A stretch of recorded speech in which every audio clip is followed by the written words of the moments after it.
connection all right? Okay. There's a link there. Yeah, it's running there.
My word. Good morning, everyone. Welcome to Shire Hall. It's the funnest I've ever seen it. So it must be something of interest today. I hope we can get through it more councillors debate as they did the budget for the last meeting here, which was complimentary. It was absolutely wonderful to sit here and chair that meeting. Please be seated.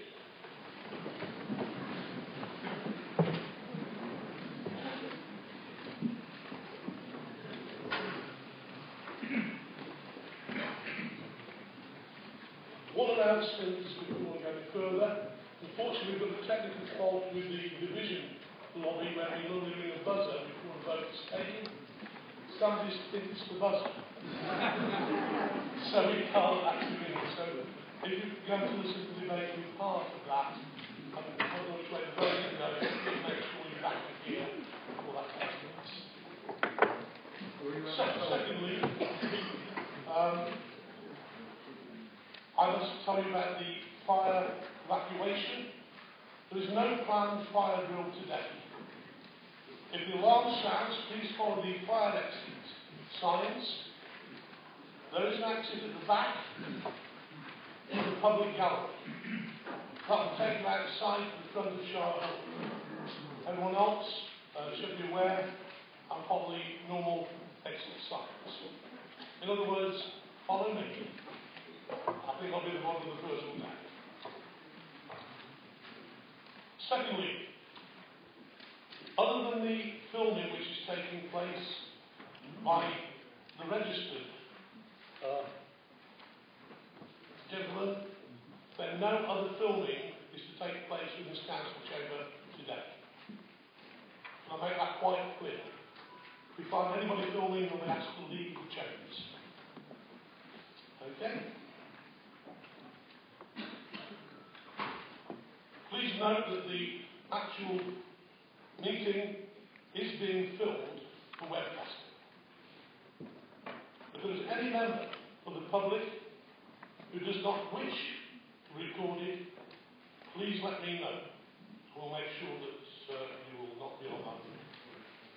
You may get a job, if you actually go on the website here on the film, you may get a job at advert or a film and nominate for Oscar sometime.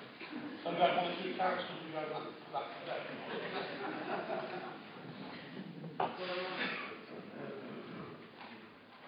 The procedure for the debate, I will cover this when I get to item 2 on the agenda council, which is the debate on unitary local government. And I will come to that as we reach the debate. Moving into the council agenda proper, we have apologies for absence. I do have councillors Richard Dodd and Anne McLaughlin. Are there any other? Philip Johnson, Chair. Philip. Anyone else?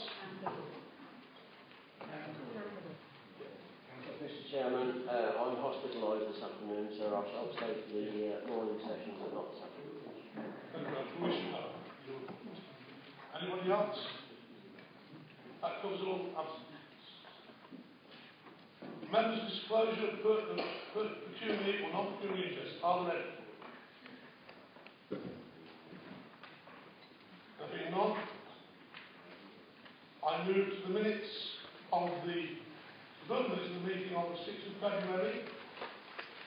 take those as true reps? Councillor. Yeah, can I just move actually to look at the minutes on the point of accuracy, please? The paper that was put before the full council on Thursday night on the budget is different from this one and what's in the minute. The main difference is, I believe, the voting line is around 5.7. At 5.7 on Thursday night, it was voted for the corporate board. We asked to bring forward a business case to 2015-16, a business case to deliver the life savings targets, which was actually voted on and agreed by this council. In the minutes, that is no longer in the council agenda minutes.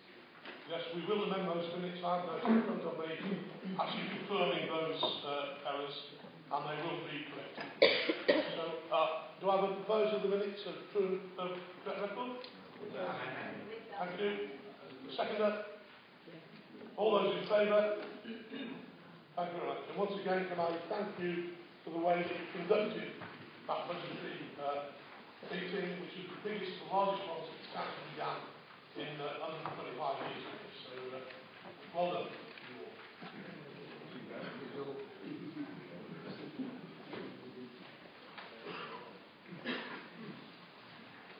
Right, moving on.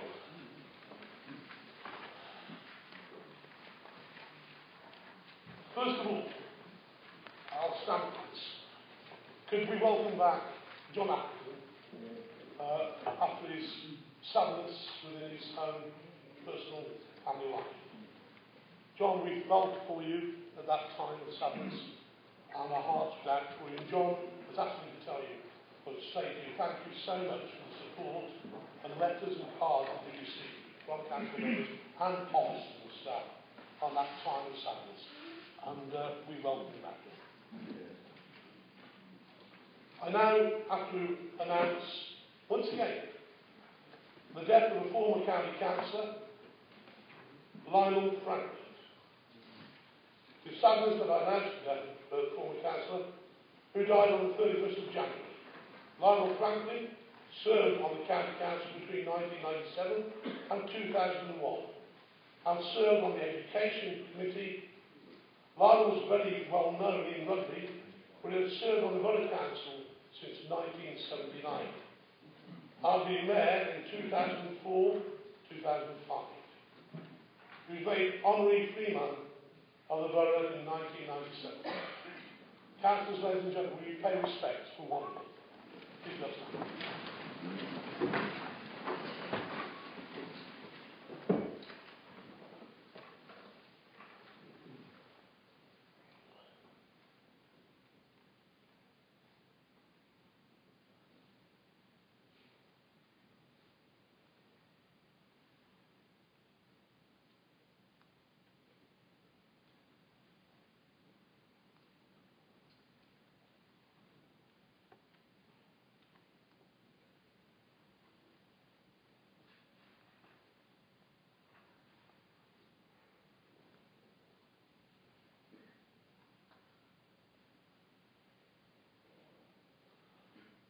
Thank you, councillors, ladies and gentlemen.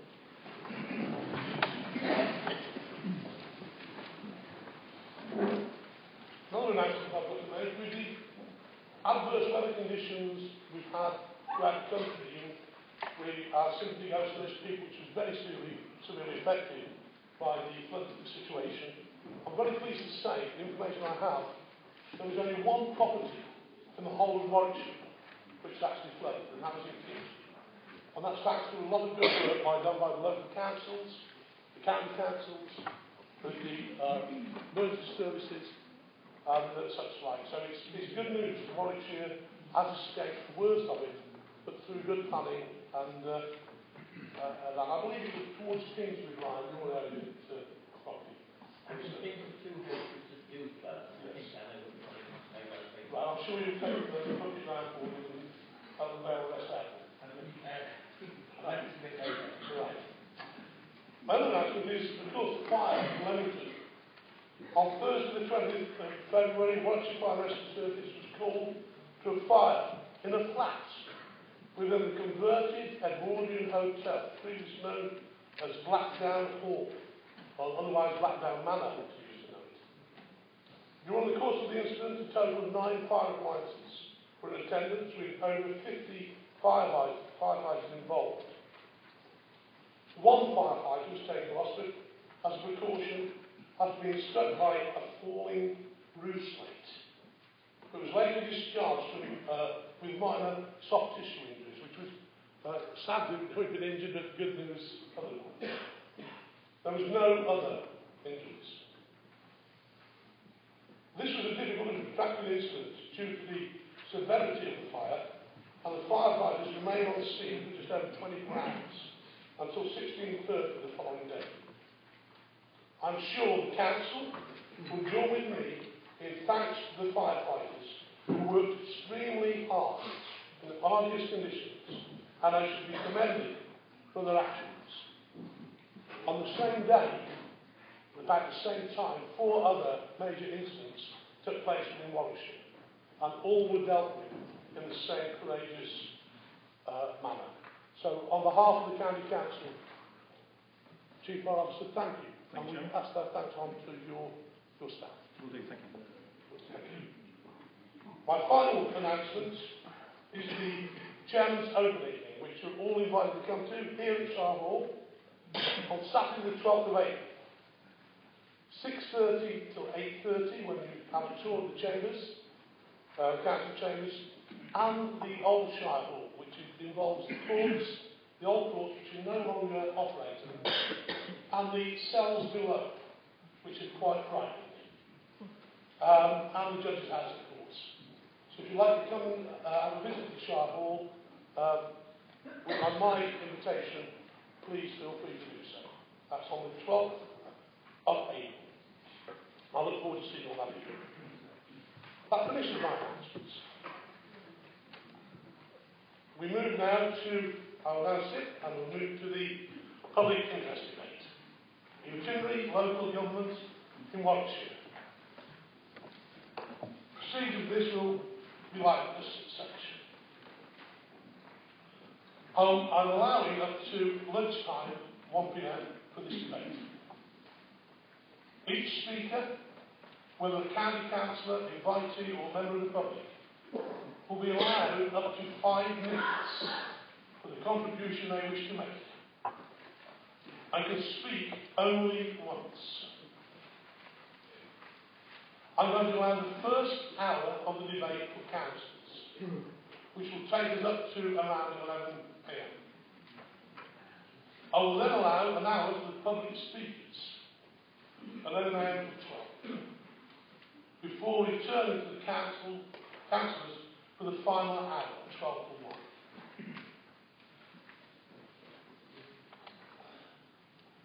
So we move now to the order of debate. So moving on the recommendations and any amendments, I invite the Leader of the Council, Councillor Ezzy Second, to move the table proposals and ask for a second. Chairman, thank you. And for the benefit, because we have a wide number of people here today, which are most welcome, we are aware that not everybody has got the resolution that is being proposed as placed on paper, which members will have had. So I will read that out with your agreement. Yes. Right. That this council believes that in facing the considerable financial challenges of the last and current comprehensive spending review, local government has responded with innovation by transforming services and controlling financial expenditure responsibly. The council believes that any further reduction in government grants to local authorities will have so great an impact on the ability to deliver safe and quality services that consideration should be given to a re-evaluation of the structure of local government and a move from a two-tier system of principal councils to unitary local government. Consequently, the council believes that it is in the public interest to explore the opportunities of unitary local government. It will engage with members of the public, other public sector bodies, businesses, the voluntary sector and central government to develop ideas around this way of working. It will provide evidence-based analysis so so that the people of Warwickshire can form their own views about unitary solutions. I am aware, Chairman, that there will be an amendment, and I think the same courtesy would apply to the removal of the amendment. Shall I move to my... Thank you.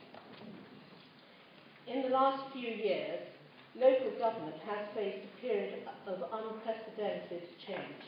In Warwickshire alone, we have had 2 grant settlements that have reduced the overall spend by, firstly, £66 million, and now we have just set a budget which has required us to save £92 million in the next 4 years. This last settlement will represent nearly a quarter of the current expenditure of this authority. The next government, whatever their political persuasions, will still have the challenge of the public sector deficit, and that is currently 75% of GDP. The local government will continue to have to share in the reduction of the national debt. However, we have managed our reduced settlement by transforming services, streamlining and reducing backroom duplication and waste. And we shall continue to reform and modernise to improve efficiency and reduce duplication. If, after the next general election, we face another difficult settlement, as is being predicted, where will we find the next savings? Or what services will we be more or less acceptable to cease? Will it be libraries, fire stations, children's centres, or will we raise the level of the criteria to social service care to critical? Yet still there are huge uncertainties ahead of us. The care bill and the growing elderly population. How will councils manage this almost open-ended bill, with deferred payments being the option by customers, and we may not realise those for many years? Through the public conversations held last autumn, on nearly every occasion, and at many other times too, I have been asked when and if we intend to look at our own council arrangements, our structures within Warwickshire. These questions are being asked, and I believe we have a duty to open the discussion, and that, colleagues, is why we are here today. This debate is free and unwhipped for my group. It is about personal opinions and views that they bring forward. We should not be afraid to discuss issues that impact on the people who matter, Warwickshire people. The current coalition government has made it quite clear that there will be no change in structure of local government in this cycle without support from all parties involved, and we know that most districts and boroughs have got concerns. So it is not my intention today to put forward proposals for one or another style of unitary authority. We have no business or financial case to discuss at this point. We do, however, need to consider if we can, between us all, improve decision-making and speed up response by not having, for example, 6 planning authorities, 6 waste departments, HR, IT, finance, law and governance, and on. The public spend between us all is over £1 billion. We have 272 councillor roles within Warwickshire, and we have a population of 550,000 people. Compare that with Birmingham City Council, that has an annual spend of 3.5 billion, 120 councillors, and a population twice our size. Local government has changed. It's changed over time, and in the 70s we saw the demise of the rural district councils, and all the fears of loss of local representation were aired then. And yet I hear no clamour to return to those days and that model. We could design a structure that is lean in the core and yet develop strong local support for members with local budgets and powers, enhancing the power of local and parish councils and town councils, restoring the relationship between parish councils and local government means bringing the whole communities together and strengthening communities and the confidence in local government. This process to change the structure does not lie with this current government. It is possible, however, for us to share our debate with those political parties that we represent as they consider the longer-term future and viability of local government in this country. And as they draw together their manifestos, then they should take this forward on behalf of local government. Thank you. Was that my second? Yeah, I'll second that and reserve my right to speak. Yeah. Councillor Judah. Thank you, Chair. Chair, the Labour amendment for today states that this council takes no further action on moving towards becoming a unitary authority until such time as all partners in the public and private sectors have been consulted and have been informed of both positive and negative elements of one Warwickshire Unitary, two unitaries on the basis of North and South, or any other valid proposal.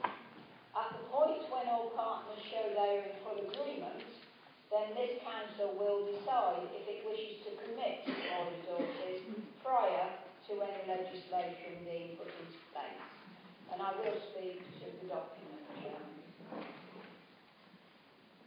Members of my group will speak about the reasons why they are supporting the Labour amendment. But firstly, I have to say, I was very disappointed to read a press release that was issued with myself listed as having discussed unitary authority status in this liaison. Yes, it was true, but I was not shown nor consulted about the document or the press release, and the first time I saw the report was when I opened the papers for today's meeting, just a week ago. Never in my wildest dreams did I expect a document such as this to be presented. Had I been shown the document before it was printed, I would not have allowed myself to be associated with it, and I did make my very strong views known to both the leader and the chief executive. This document is so biased it beggars belief. Everything about it leans towards a whole Warwickshire Unitary Authority. It starts on page 2, number 1. The comment is reduced into 1 bracket or 2. Why brackets if that's not what you want? I could go through several pages, page 9, page 10, 14, 15 and 17, all that talk about positive about one unitary authority and largely negative about any other. Lots of talk about how many people want unitary.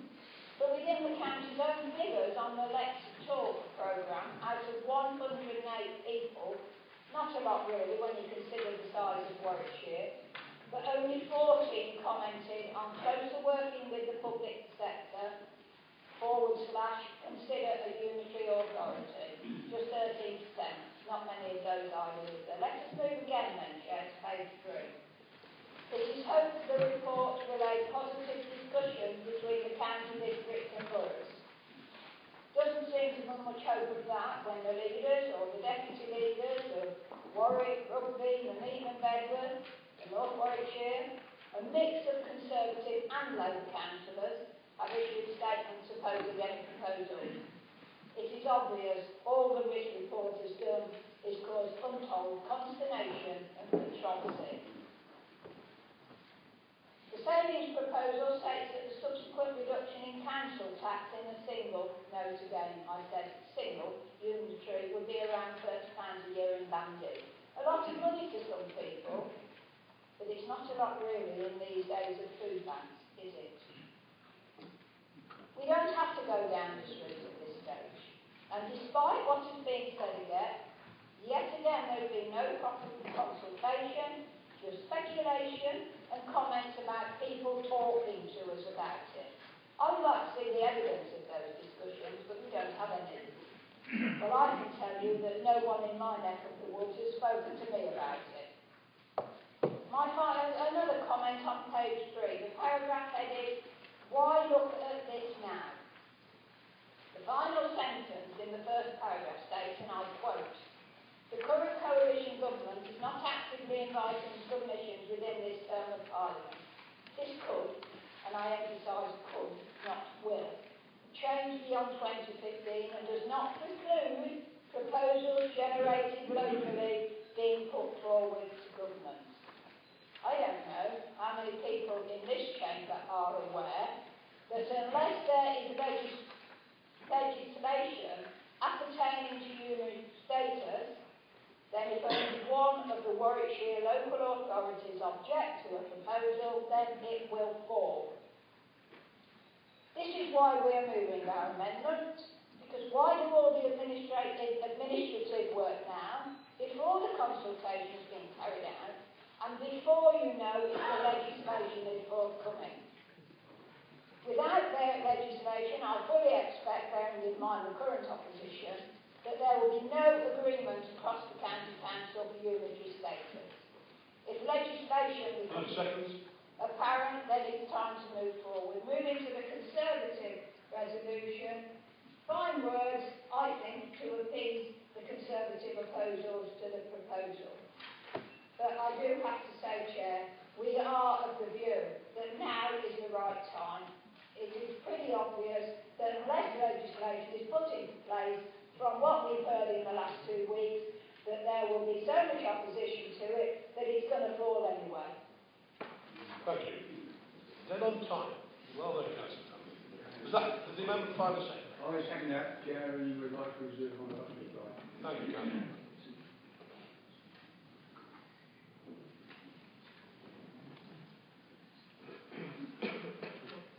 Are there any further amendments? Councillor Rennes? No? Okay. The Defender Group? No? Green Group? Thank you. Any member? Which is absolutely wonderful, isn't it? So I move on. Councillor Mike Gibbs. Right, we go to the debate. Yeah, we go to the debate now. I think you jumped into it before I was ready. Right, the debates. Councillor Mike Gibbs. Thank you, Chairman. I hadn't anticipated coming on quite so early, and I hope I won't be too contentious in the comments that I'm going to make. These are personal comments and my personal views. I see the concept of unitary authority in Warwickshire as a standard for us to aspire to. Though we aren't here today to debate the future structure, the public we represent, seated with us, should know our thoughts on the matter, and these are mine. There are clearly many models of provision within the unitary sphere, and there isn't a one cap to fit all. This would be the case at the outset in Warwickshire. Of course, we should remind ourselves that many unitary authorities are not strictly unitary, and that they benefit from town and parish councils. This is the model I favour, with one principal authority serving the residents of Warwickshire with an increase in service responsibilities and the parish town council areas. Now, the north of the county may feel well served by its Nuneaton and Borough Council, but its lack of grassroots parish representation may be a disadvantage to them both now and in the future. At the outset, the Nuneaton and Borough may require an interim structure, and indeed, under a suitable model of incorporation, the borough could join forces with a larger unitary authority and become as one. However, I firmly believe that to really enjoy the fruits of a singular principal authority, they should re-establish a local level of representation. It is my firmly held view that the way to provide an excellent service is to allow the lowest level of elected representation to take the strain. Let's pause for a moment and reflect on the role and duty of a parish and town council. There are 8,000 town and parish councils in England.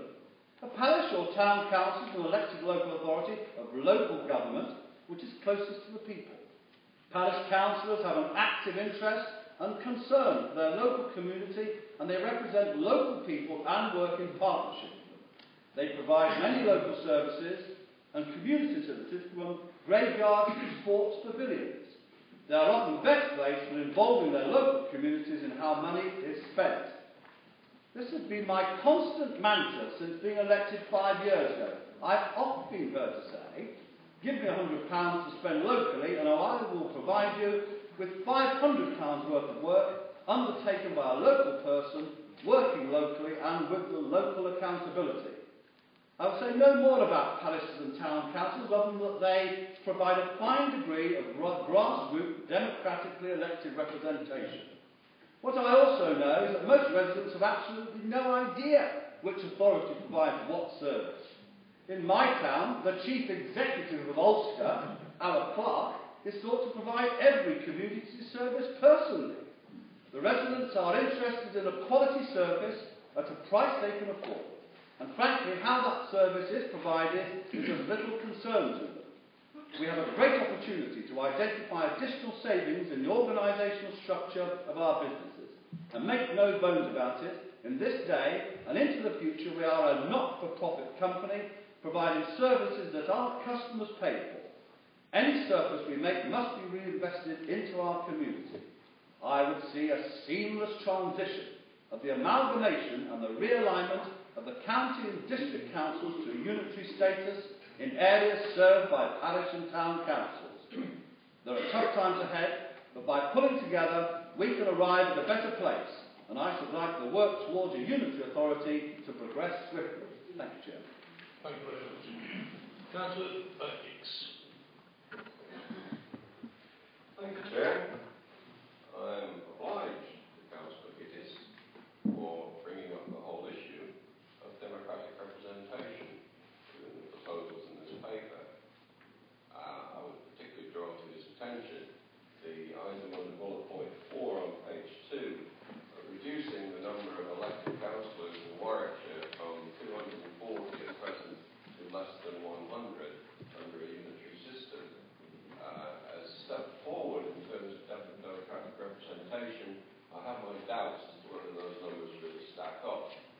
But there is an issue of democratic representation throughout the whole concept of unitary authorities which does need to be addressed. And to some extent, I think it's fair to say that town councils and parish councils in some places may serve a useful purpose, but in terms of a strategic authority, I don't particularly think that they play a large part. Perhaps Councillor Gittes will be invited to Nuneaton in Bedworth in the near future to offer his views to them, but don't bank on it. I'm quite particularly concerned in the report that we have before us, and I agree with Councillor Tandy that it seems to be extremely one-directional in where it's trying to take us.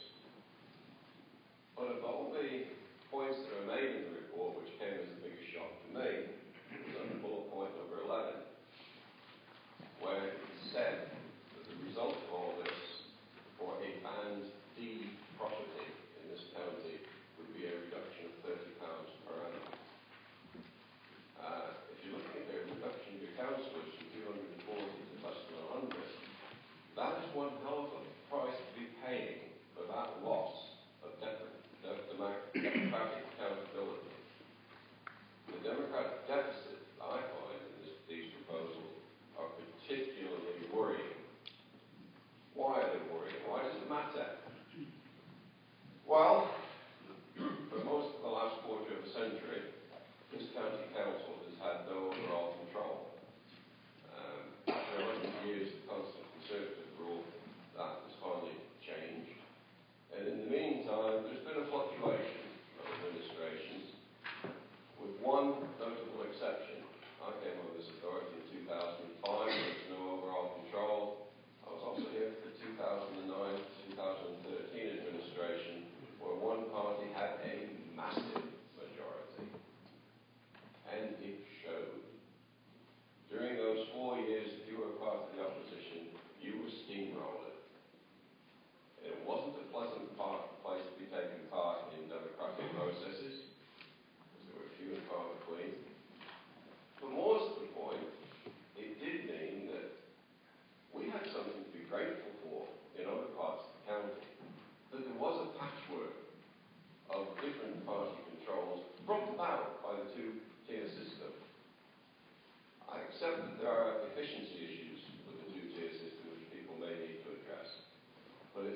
isn't going to be rectified by taking away all the democratic representation.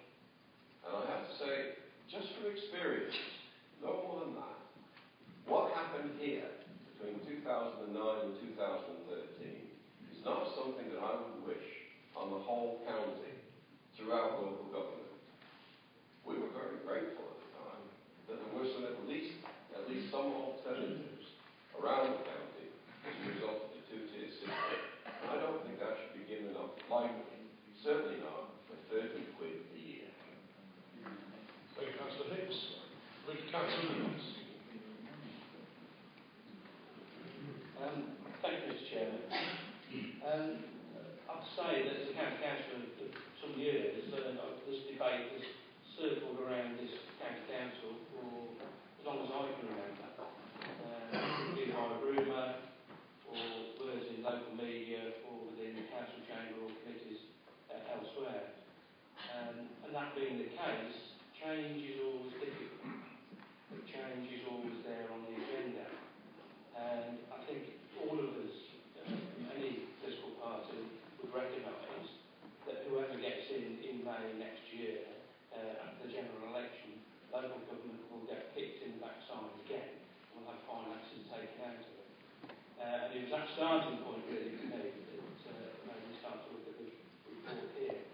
Also, what made me think seriously about this debate was also the fact of how will public services be presented to the citizens of Warwickshire in the future. And when I say public services, I'm not just talking about this local authority, but other local authorities, parish town councils, but the NHS, the police, everybody that is supplying public services for individuals within the county. And how do those individuals look at the services that are going to be provided to them? I've already heard one comment. They don't really care whether it's the county council, borough, district, town or parish. What it is about the services that are being provided by them to them for the value that they want. And it was on that that I welcome the discussion that's been brought to this chamber today. And as it says in the executive summary on page 1, it talks about the intention is to start an open and inclusive debate which will have at its core the interests of the citizens. And that's absolutely vital for today. And certainly each and every one of us in this group will have to make their own minds up, as we're not whipping anybody today. They'll have to come to their own conclusions from the different parts of the county. I differ from most of my southern colleagues, about what my views are around this. But I also want to hear what other members of the public and other parish and town councillors need to say about this before I arrive at the motion at the end of the day about what's being presented to us. I also welcome the fact that this is here today because this group, and certainly back in October, we were banging on about this, actually saying we can't carry on the way that we're going. And we're actually calling for an early debate, an honest debate, about this to be wound into some of the budget decisions that had to be made. And certainly the leader of the council recognised that from going out and talking to people in the county, that perhaps this needed airing and needed this talking. But what I see this back today is an in-principle decision to actually start taking this forward. It's an in-principle decision to start exploring what are the options there, what is the savings, they need to be looked at further. But also within here we need to discuss and we need to explore with our colleagues in the public services, the NHS, the police and others, about what it is that the offer is to the citizens at the end of the day, because that's the services that we're all here to provide. We're not here for self-interest, are we, from districts and boroughs? We're not here for our own members' allowances, are we? We're not here about, I want to stay the leader of a council, are we? Are we here actually to provide services for people, for communities, to go out there and actually make lives different for what we want to do? I think possibly that's where I hope we all are. And how actually do we achieve that? It will be through change, and that change will hurt. We all recognise that. But what I think this report does do, and it's not a perfect report, I know where it came from, and there are faults in it, there's flaw lines in it, I recognise that. But we need to start a debate, and we need to start that conversation. And what this does, it does do that. Because I have no doubt, I've been a councillor for some years, and as I said, next May, whoever gets in power, doesn't matter, national government will kick local government in the teeth, and financial restraints will still be here.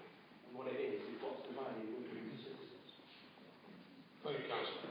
just to like where we are, I have 4 more speakers. I know it's started late, so I'm going to allow that to go.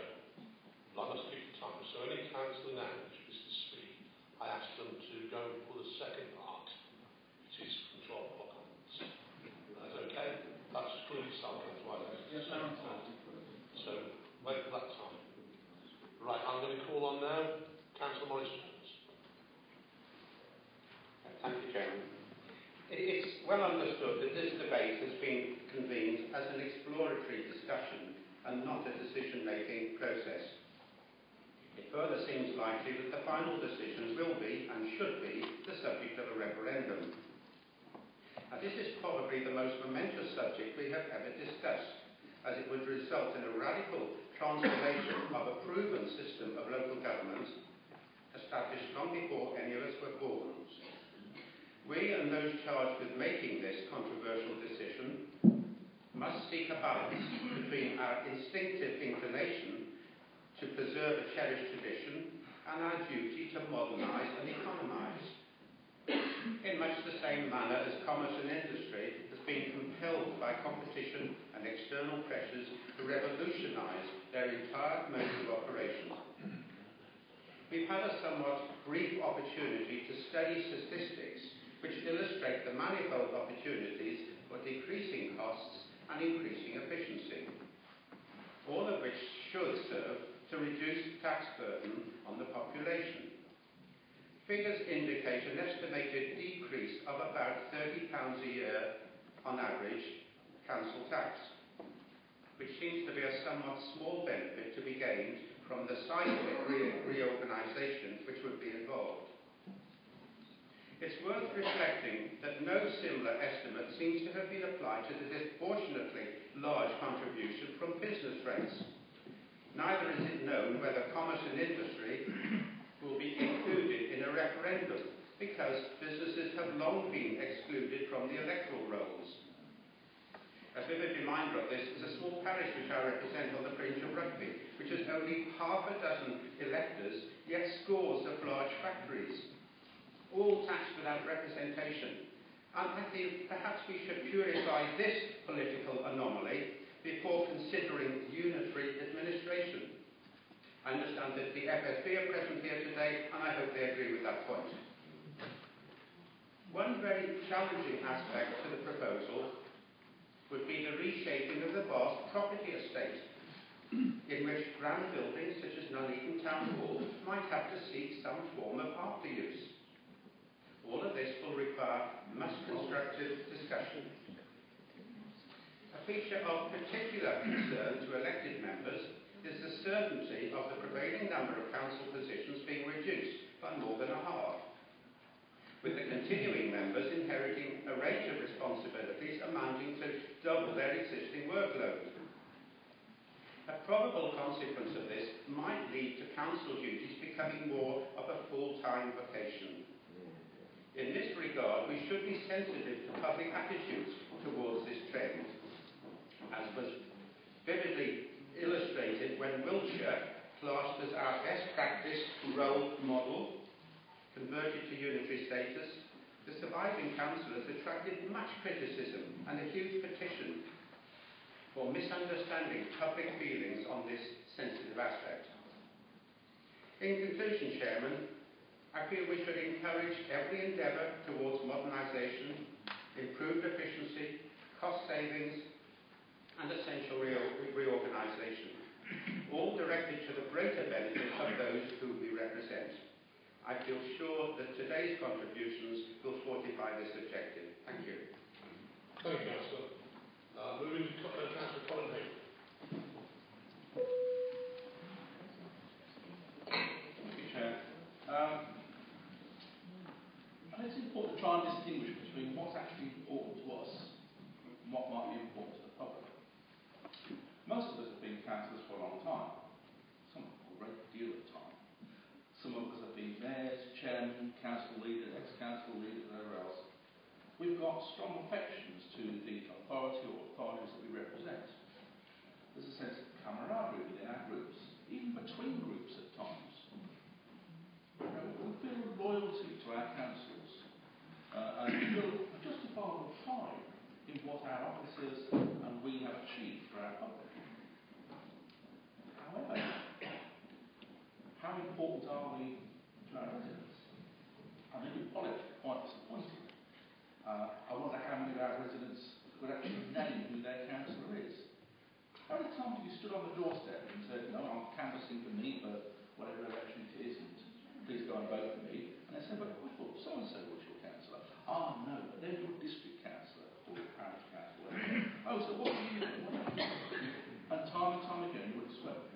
The majority of the public are far more concerned, as well as I've already said, on the sort of service they get, and whether they get it when they want it, and whether it's the quality of that service. That's what really... So, although we like to think we're quite important sometimes, actually, we're not really, not that important. And we have to be clear, when we look at this debate, that we're looking at the public's interest and not necessarily our own, or our own political fortunes, be it one unitary or two unitaries, whatever else. Where residents might rightly have concern is if it's thought that their council is too remote from them. Now, believe you me, even in North Warwickshire, there are parts of North Warwickshire that think Addiston is remote from them. Tell them it's all going down to Warwick, and never get anything done now, blah, blah. That's all in our own hands. It's how we choose to localise services. Now, we do, as a county council, go some way towards localising services at the moment. But there's a great deal more that we could do, both to encourage local delegated decision making. We could encourage more tailoring of services to the needs of individual communities, whether they're in Stratford or whether they're in Bedworth. We could go a lot further down that way and make our services, even within the existing two-tier system, feel less remote to people than we do. It's challenging when you've got to make budget savings, but it is doable. In terms of, I think we could, even within a two-tier system, take a unitary approach to certain services. And the one that springs to mind, and one of my colleagues commented, is waste. The districts collect it, we dispose of it. Why can't we join that up and do it together? Even within a two-tier system, we could take a single approach to certain services. And there may be a range of others if we look at. At the moment, I feel pulled in both directions. I feel my loyalty to the district council, I feel my loyalty to the county council. But I can see emerging arguments as to why we should at least consider the merits of the unitary approach. So I'm happily sitting on the fence on this one. I should look forward to the contribution of others. Thank you, Councillor. Councillor Roberts, please. Thank you, Mr. Chairman. I'm pleased to be able to speak today in a debate of tremendous importance. We should all be delighted to have the opportunity to participate in early deliberations over a possible move to unitary status. Chairman, when we make decisions about expenditure in this chamber, we're deciding how to spend other people's money. The money that goes towards council tax is hard-earned and as such should be spent carefully. As a rule, I prefer to take as little as possible from a family's income in order to provide acceptable services. A nation that leaves wealth in the hands of its citizens is generally more prosperous than those that snatch it and spend it on their behalf. It is with no shame that I believe a smaller share of the nation's GDP should be spent by the state as possible to deliver quality services. In this chamber, we only account for a small fraction of total state spending, but to the average Warwickshire household, our bill still amounts to a significant sum. Today, we are provided with a set of figures that shows the potential for tremendous amount of ongoing savings by joined up council services across the county. The millions that could be saved would come from efficiencies rather than frontline services. This is the holy grail of government cost cutting. By taking the first steps towards unitary status, we would be preparing ourselves for the inevitable further cuts to our grants that will come as a national government of whichever party tries to balance the books. The arguments for keeping the status quo seem to be made most enthusiastically by those with a vested interest in maintaining the system as it stands. These are the worst possible people to make such decisions. As an example, in Rugby, the leader of that council, one of the best paid district or borough leaders in the country, unsurprisingly, will fight to keep his council as it is. But is he really thinking about the people he represents? Or is he, consciously or not, thinking about his own future? In addition to the financial aspect of the debate, there is a great deal to be said for having a single point of contact for council services. Before I was elected to this council, as a Rugby Borough councillor, it was always disappointing to have to tell residents with problems that they were speaking to a representative of the wrong council. This separation of competencies may be intuitive to us, but to those on the outside it seems like another layer of bureaucracy that adds to the frustration when dealing with local government. Unitary status, I believe, would go some way to improve the customer service we provide. However, there are many questions to be answered on the details of this subject. However, if we want leaner, dynamic and more reactive local government for the people of Warwickshire, it would seem to be a debate we should push ahead with. I will speak positively and support the motion before us. Thank you. Thank you, Councillor. Councillor Jones. Thank you, Chair. I'm very aware of the need to take decisions as closely as possible to neighbourhoods, as Councillor Hayford was saying. I think there are some risks involved in that remote removing more services away, but there are also ways of dealing with that with delegated decision making and more powers to local and town councils, and parish councils. Because what it comes down to is our current system is crazy. It's crazy. Let me give you 3 examples. Warwickshire County Council run the recycling centres, but the districts let the bins and deal with fly tipping. The county don't need to care about fly tipping because it's the district's responsibility. Districts and boroughs look after trees in the parks, but step 1 foot over the line onto the pavement, the tree belongs to the county. It's their responsibility to sort it out. The county run the supporting people programme to keep people in houses and do the social services assessment. But yet the districts and boroughs run the homelessness advice services and do the estate management of council property. There were a number of times during the budget process where I was looking at proposals that would save the county money, but hit the districts and boroughs financially very hard. As I was saying, crazy. So there may be a number of ways in which we can do things joined up over the few years without going to unitary authority, but I think it's important to at least put some of those discussions in the possible framework of a unitary authority, and therefore I'll be supporting the motion today. Thank you. Thank you, Councillor. Chance for one more speaker. Councillor Gibb.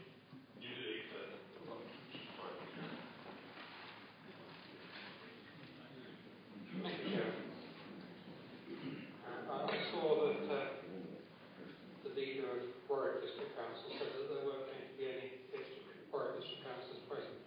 Obviously, you're chairing the meeting and I'm speaking. I have to say, I agree with Mike Gitters. I'm worried about this, but we may not happen very often. But I do feel that town councils do have a real role to play, and we do need to take into account the degree of genuine localism. That can, of course, also, if you look at the Wiltshire model that we mentioned, be a case of using much strengthened area committees that would deal with some of the aspects concerned. I also have to say that I agree with Councillor Childers that the present system isn't one that anybody would come up with, start from scratch. What I think we do really need to be aware of is that this is not a case of a county taking over the districts and boroughs. It's a case of if we were to go for a unitary authority, it's going for a new authority. A new authority. It isn't the county should not consider itself in a position where it could be taking over the responsibilities of the districts and the boroughs. It would be a case of all those responsibilities being shared between going into a new authority. I think that's something that county officers, county councillors, district councillors, district officers should be aware of. I'm slightly concerned about whether you'll really make sufficient savings. Looking at Leamington's bounty, including police and the town and so on, it's £1,501. Salisbury is 1,532. That's the city council. Ulster, though, is 1,564. So Ulster is more expensive than Salisbury, and substantially more expensive than Leamington Spa. Nuneaton, without a town council, is 1,540. So there are going to be, with the unitary authority, the savings aren't absolutely, to me, looking at the various figures, there could well be savings, but we can't quite see for certain where they're going to be made, and it would need a real effort to look at best practice. Looking at those figures, I haven't got the ones in front of me, but the best practice on that would be Warwick District Council, but I'm not going to, yes, my colleague Hayfield said, I have a loyalty to my town, to my district, as well as to the county. And I'm a triple-hatted member, so I'm aware of all of these councils. The government, though, is increasingly the civil service seems to increasingly feel that unity isn't the only method of local government. I think we need to be aware of that. The two-tiered district county model is one that is a minority model. The vast majority of the population live under unitary authority. And the government, when it makes decisions for local government, it seems to increasingly do it on the basis of the unitary authority.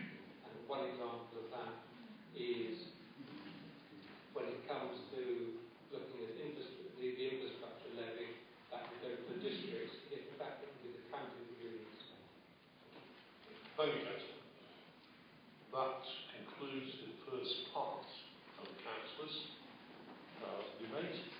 I'm now going to move to the public debate, which I have a list, and I'll work on that list, and the order of speakers. It's been informed you, members of the public, that in front of you you've got the microphone. Make sure that you're speaking into it so that it's recorded. And if you pull the leaf down in front of you, you'll find the switch which operates. It's a white switch. Just press that when you're speaking, and once you've finished, please press it again and turn it off. Okay, if you are, again, trying to find it. So the first speaker is Ron Ball from the PCC.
most impressive and the most effective piece of collaboration with police forces across the country. And that has not been easy. It's been easy for me because the plan was devised by the police authority before me, but it's required some really difficult decisions to be taken and implemented, and they have been. But that's about working together and keeping the focus on what the public are requiring. So those two principles are absolutely fundamental. So as far as where you go with this debate today, I think it would be sort of impertinent in a way for me to try and intervene in it. What I would say is, what I can say is as a stakeholder, what I would be looking for. And when this idea of unitary was first mentioned, my first thought, to be completely honest here, was selfish, but unitary, less meetings, brilliant. It isn't. If unitary means that the one meeting is not actually achieving what I need, which is a proper representative view being put, then that is no value to me.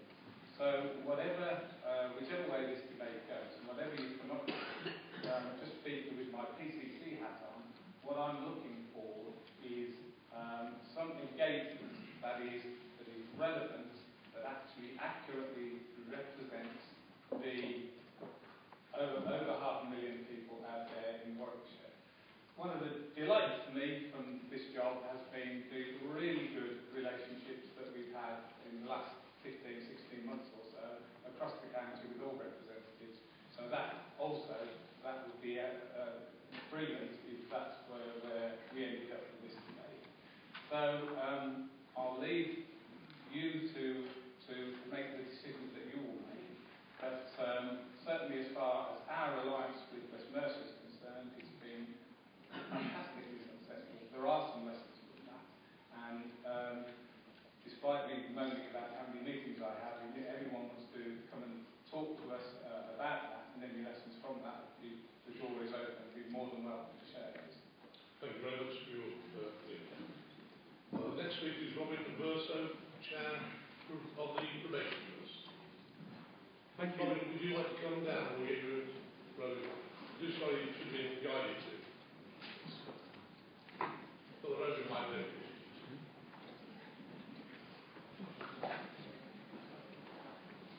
Thank you. Step forward one more, so we know that you're on the that's lovely. Thank you for inviting me, and I very much welcome and being part of this debate. And I recognise also the sensitivity of the subject. And from a probation service viewpoint, and working within the criminal justice system and in community safety, then it's not easy to resource working at both district and county level.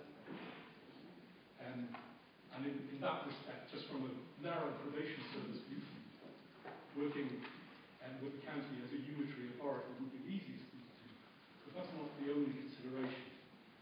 However, the probation service is being reorganised. It's going to be split into, there will be a new national probation service that will be organised on the basis of Coventry, Warwickshire and Solihull.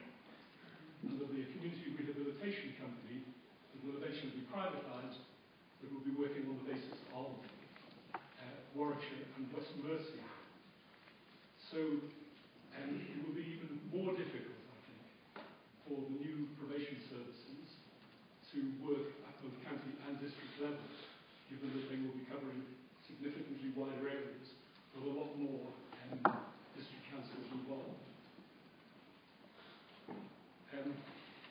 Geographical boundaries for public services have not been planned in England. They developed organically, some would say chaotically, and many public services have different boundaries. You look at health, police, employment services, courts, probation, further and higher education, benefit services and so on. They all have different sorts of boundaries. And whilst coterminous boundaries with other public services are desirable in my view,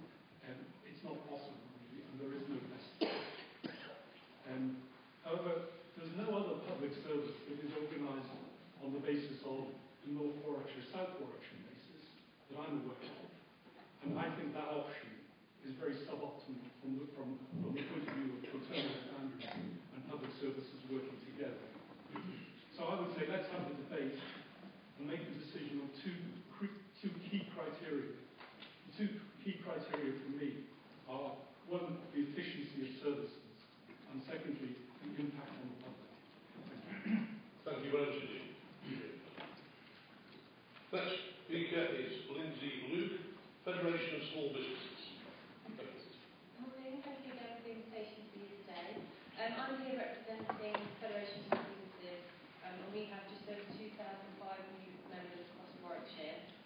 In advance of this meeting, I canvassed their views for the business community, and the majority felt in favour of a move to a unitary status. They said the obvious perceived benefits such as overall cost savings, efficiency, delivery of service, and reduction of fiscal bureaucracy. In particular, businesses identified the benefits from perceived benefits of a streamlined planning process, an economic development strategy that encourages businesses across the county to grow, and a joined-up single approach to business services and the costs that are charged to them.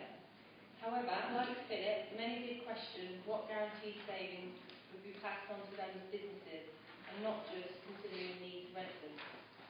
They also recognised the need for different economic and social issues across the county, and wanted assurances that one local government would be able to divide its resources between them in a manner that is perceived fair. This is particularly with our rural communities. Finally, businesses were very keen to have assurances around a single procurement process. By its very nature, a large unitary local government will be looking to achieve economies of scale in its procurement of services from the private sector. It will request county-wide bids and service supply rather than district-wide ones. This is likely to be more difficult for smaller businesses to compete with larger regional and national ones. Is it thought that this would be acceptable? Or could mechanisms be put in place to ensure that smaller businesses can still compete successfully? Thank you very much. That's on your. Thanks very much, Bruno. I don't know if the next speaker I will see today. Councillor Derek Pickard, Warwickshire Road Council Property on the alternate. Derek, are you hiding something? No? Okay, so we move to the next. Councillor George Atkinson, Stratford. Councillors, ladies and gentlemen, thanks, Chairman, for the opportunity to be involved in this debate. To me, it goes back to 2006, when England in the World Cup lost again. They were up very rapidly. But what impressed me was the attitude of the spectators who went to watch it. They were full of land of hope and glory and Rule Britannia. Now that impressed me as being people who have got and want a sense of identity. That, I think, is very, very important in this exercise. They need it for many reasons, but in delivering local services, research has shown that the vast majority of people not only do they not understand who supplies what, but they never know where to turn in many instances. Certainly as a district councillor, in the last week, even though I was in the age of my colleague Mike Kelly, I've had direct inquiries about social services, street furniture, roadworks, and road sweeping. It's got to be conveyed. If you can shortcut that, as the gentleman over there said, it's all to the good. And it's all to the good for us, without any doubt. A lot of what I would want to touch on has already been said. But if you go to page 22 of the report, and Wiltshire County Council, Wiltshire, whatever it is, they have found a means of ensuring that this participation occurs. They have got 18 public bonds. Whether that number is correct remains to be seen. But what that does do is make certain that the communication with the need for the services, the identification of problems, the providing of the service is there. Strong representation exists, and that to me is a very, very good forum upon which to look when these matters are considered further. The status quo to me is not at all acceptable, nor indeed to me is a split into two. It tends to fudge the situation. And it reminded me of a Prime Minister who was interviewed by Robin Day over a particular situation with a similar paragraph. And she said to him, Mr. Day, that would fudge the situation. If you want to do it, I won't. I hope that as an authority, the situation will not be fudged by its members. Consultation, of course, is very necessary. That has been assured and will no doubt happen. It needs to be with all partners in the public and private sector. Now, that is quite important, and feedback will be given. But how on earth one would expect all partners to show they are in full agreement really is beyond a bit of comprehension. You'll never get it. In a sense, it reminds me of that noble relationship between a man and a woman married life. Do they always agree on everything? Of course, that's human nature. But by addressing the issues correctly, dealing with it in the proper manner, it will have a benefit for all residents and businesses in Warwickshire, and it is the name of Warwickshire which people have the identity with. Chairman, thanks for this opportunity to be able to. Thank you, Councillor. And I say, welcome to return to the chambers. The next speaker also to welcome return. We sat in these chambers some years ago when I was came here. Councillor Bradley Thomas for Southern. Thank you, Mr. Chairman. Can I answer that question that was just posed by the previous speaker?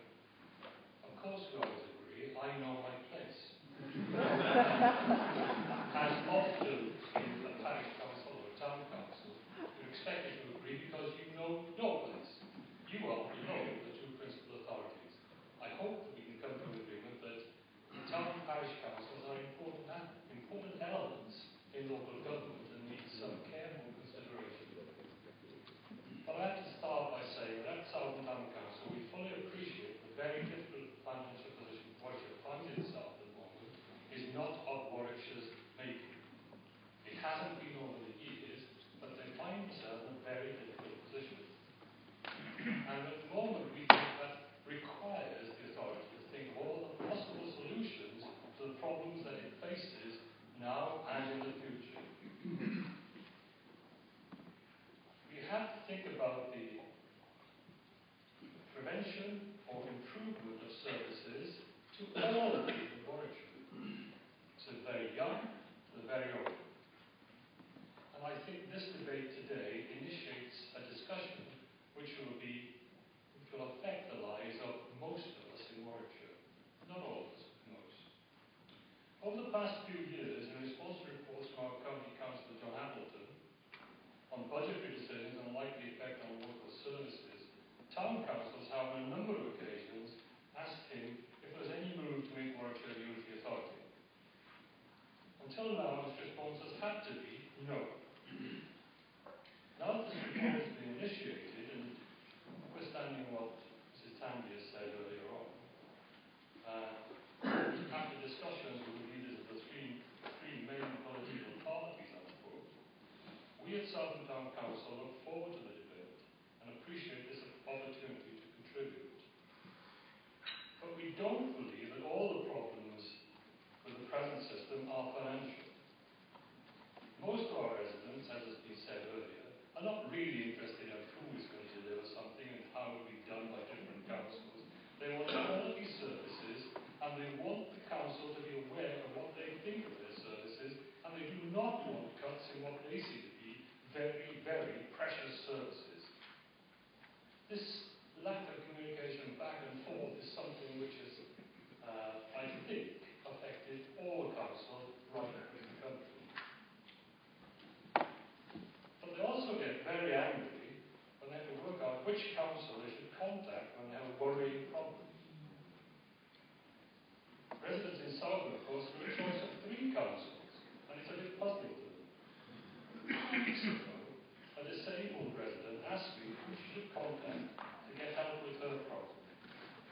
She was afraid of slipping on wet leaves on the footpath and beneath the leaves with the added danger of tree roots coming up through the footpath. She was horrified. It was a simple question, who do I contact to help? She was horrified to hear the district council was responsible for clearing the leaves and the county council was responsible for dealing with the footpath and the leaves.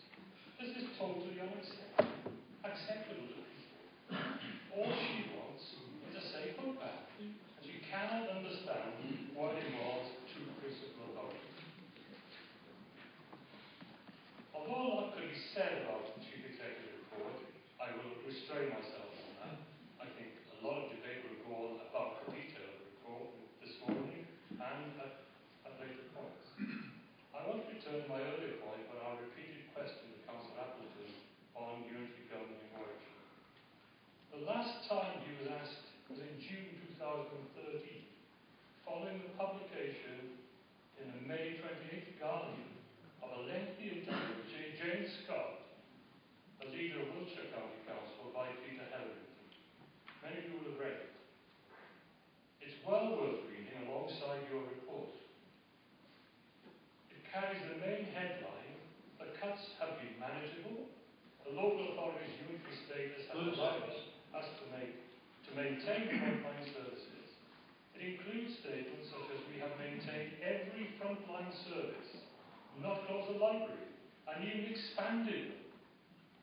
The Town Council was impressed by these statements, but, and there's always a but, there are of course negative aspects of this transition, mentioned this morning some. The democratic deficit is the one which presents me with a conundrum. I believe the financial advantages of introducing unitary government in Warwickshire are clear. Can I have one sentence? One sentence. The Wiltshire solution to what my colleague raised on discussions is something which should be considered.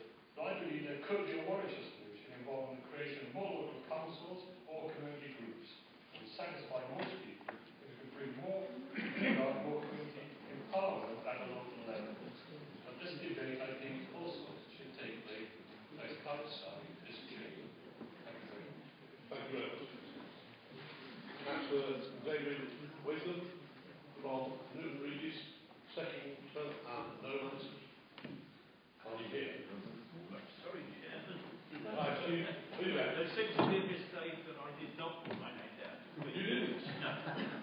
Well, my word, would you like to speak? My current concern. Well, I can give you the mic. Could you move forward slightly, and then it's okay. My current concern. Is that okay? Right. My current concern is, obviously, as a parish councillor, that the way any kind of unitary authority would affect a parish council. And listening to the councillors here, we seem to have a debate amongst ourselves, on whether parish and town councils matter or whether they don't matter. From our point of view, parish and town councils are the most important part of this argument, because whatever takes place, if it takes place, there is going to be a gap in the market. And the only people left to take up the slack in that gap is going to be parish and town council.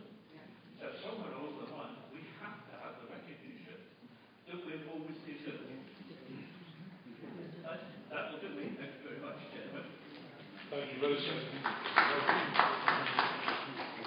I think that's what it's all about. People try and bring us unpopular.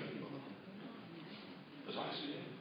Next speaker is Councillor Lennox Cumberbatch, Alcester Town Council.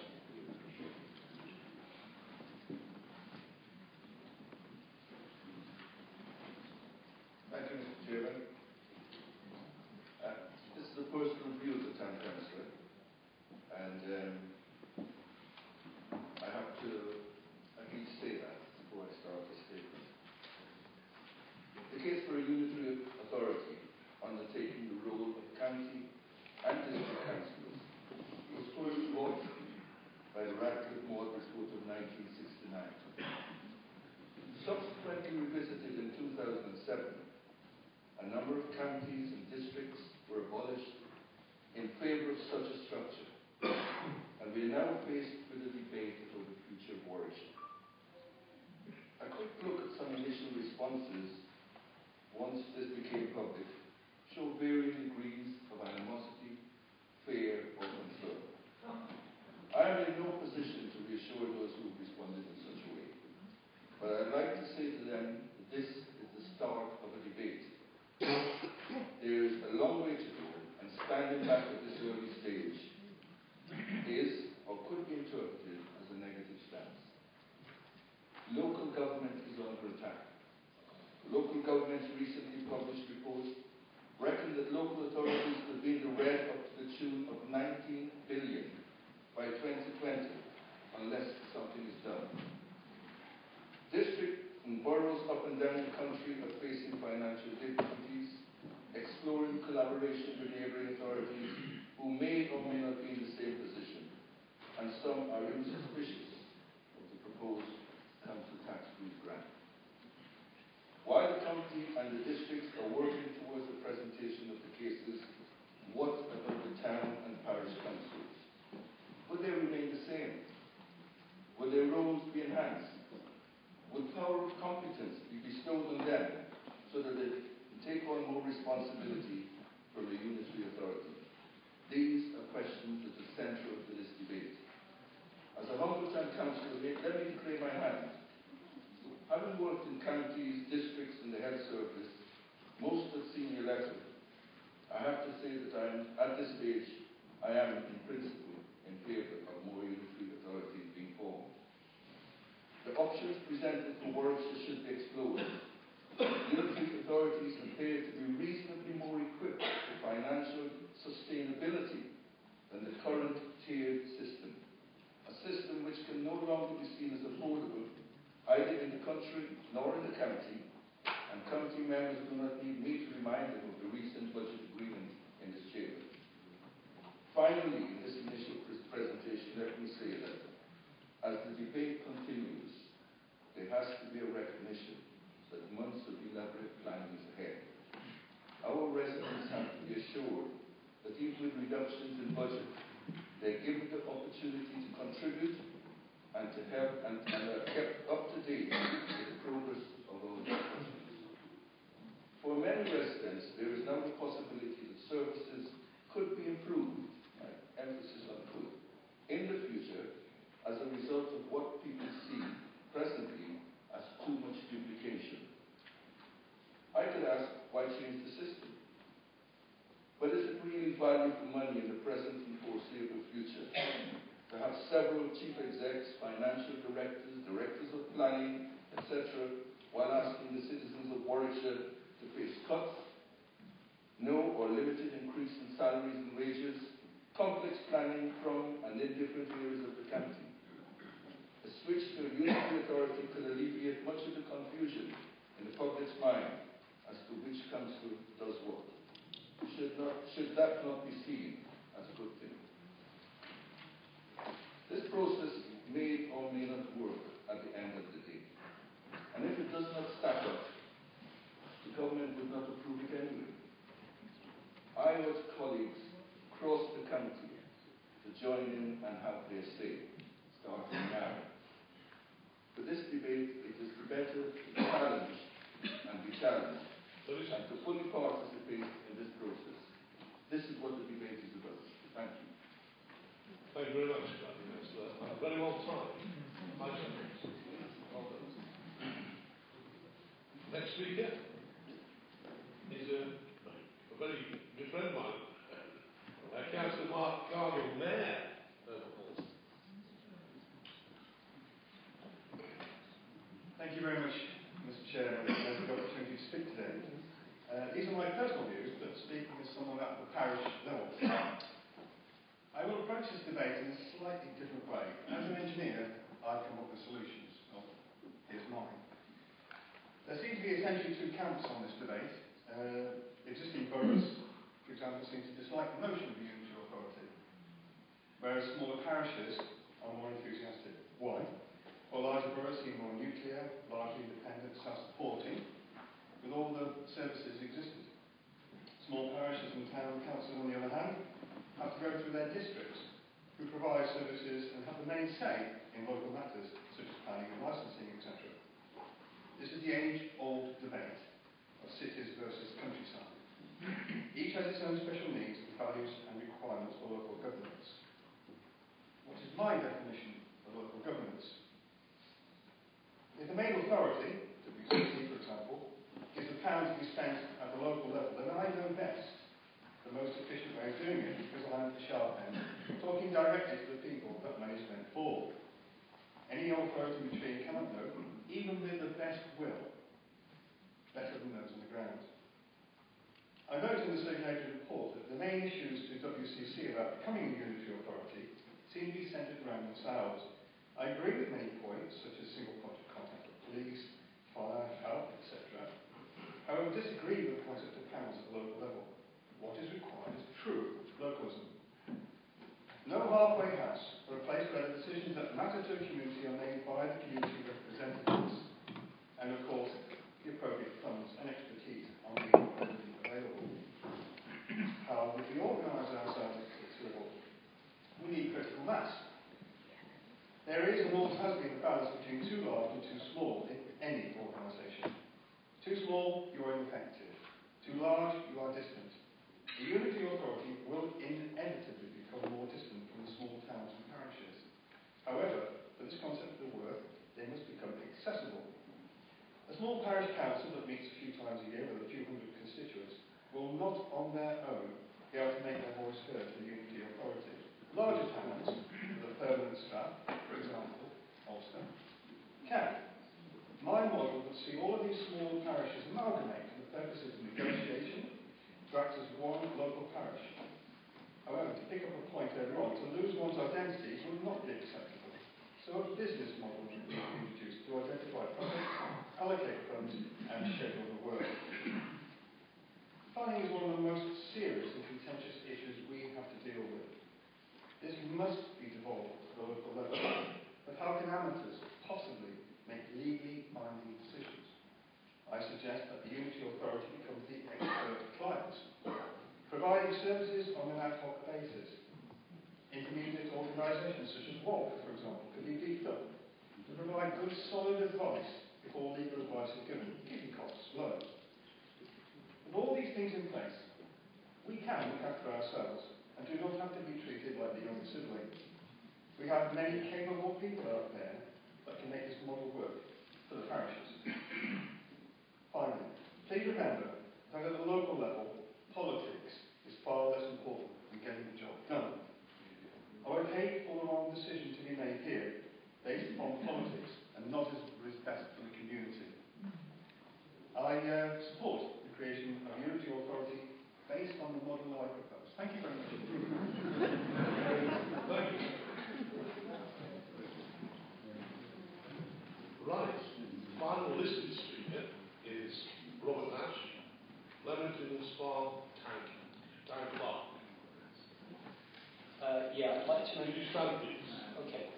I'd like to make it clear that I'm speaking as a resident of Rugby, a local government officer of 38 years standing, and a former resident of Wiltshire, who was actually involved in the restructuring process down there, and have been involved in restructuring processes in local government previously.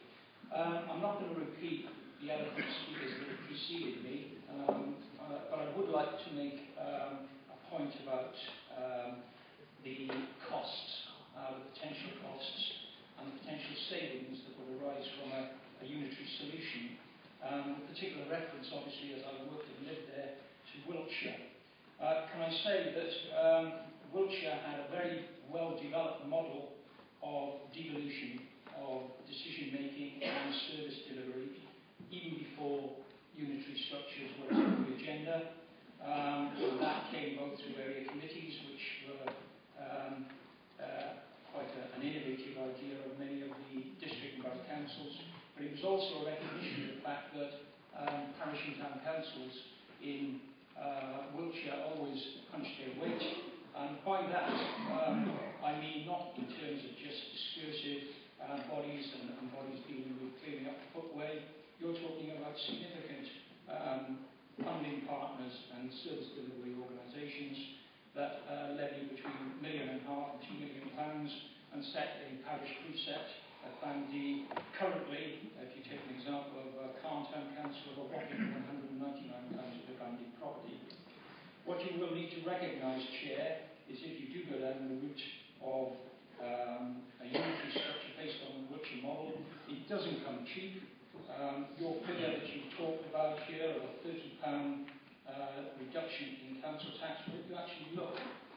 levels of council tax across the 12 largest towns in Wiltshire. They're currently coming out at an average of Band D of almost £1,600. When you compare that with the district I work in, Warwick District, it currently has a Band D, including parish precepts, of £1,510. There is no saving there, and that is something we need to be cautious about. I welcome the comments, particularly at the end of the report, about engaging with local structures, and that includes neighbourhood forums, particularly in areas like Nuneaton and Bedders, where they don't have parish and town councils. And I think the report is a good step towards opening up a debate about the future structure of local government, and hopefully won't necessarily focus just simply on a county and a double county level north and south solution, but other potential models as well. Thank you. Thank you very much.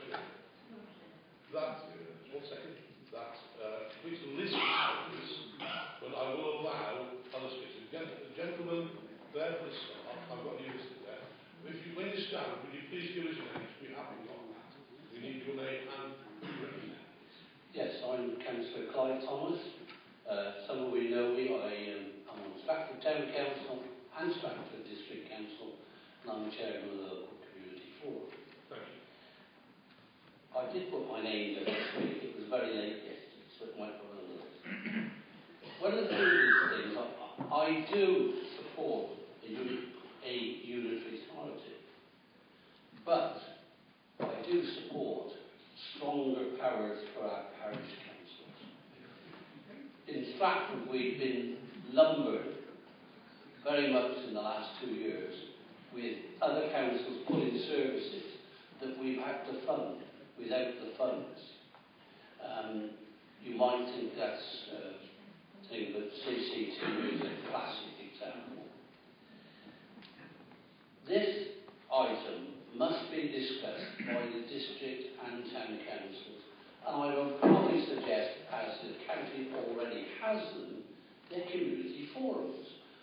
It's an open space for public and the societies which already are there. I come from Herefordshire, hence my accent, Herefordshire, which became a unitary authority because it got pushed into partnership with Hereford, became Worcestershire. And everybody in Herefordshire regarded it as a takeover. And the government of the day did relent, and it went back to the unitary authority, which is now Hereford Council. Not Hereford County Council, it's called Hereford Council. The parishes were given more powers, and I think in some ways that may work. I can't give you money, but local representation. I'll just use 2 examples here in Warwickshire. And you've got 2 gentlemen sat over there. You've got the Chief Fire Officer, and the Chief Constable, and you've got the PCC here. Where's the ambulance service? It's now the biggest ambulance service in the world, and it's called West Midlands. You have no input into it, and nor does anybody else. But you certainly have input into your fire and your police. And this is what's happened with these organisations. But we must be careful here. I'm saying we must explore all options here. I'm not saying it's got to be one authority or it's got to be 2. But we must look at both options, because I think if it became one authority, there would be a lot of people that'd be scared of. Because people at Nuneaton and Bedworth do not see the world as the same as the people from the south end of the county. So I would like to support that this is done, but with more negotiation with the district and town councils, and through your community forum. Many thanks. Thank you very much for that. Just to put you correct, this council does, however, into the ambulance service. We do have a public council look at very seriously, and they do attend our meetings. So we do have, if that's within the authorities. Jim Foster.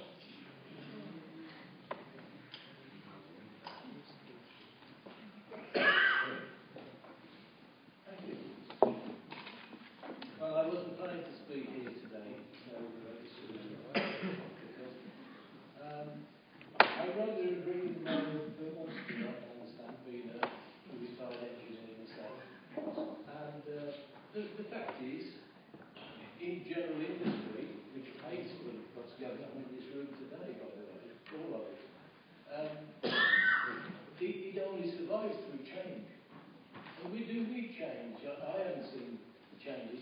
Incidentally, I do have the benefit, I'm speaking purely as a resident of the Nuneaton area. I am currently a borough councillor. I don't speak at all to any of my colleagues on the borough council. Fortunately, I also spent 4 years in this wonderful place, in this chamber. So I do have some insight. I just want to tell you a little story, because as an engineer, I work for an American company. I spent 35 years out of the country, pretty much.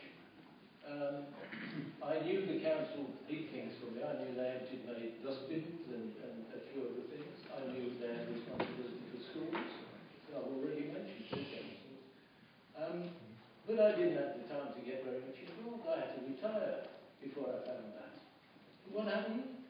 I had a litter bin outside my house, which for a long, long time had created havoc in my garden. I spent most of my weekends at home clearing the litter out of the garden.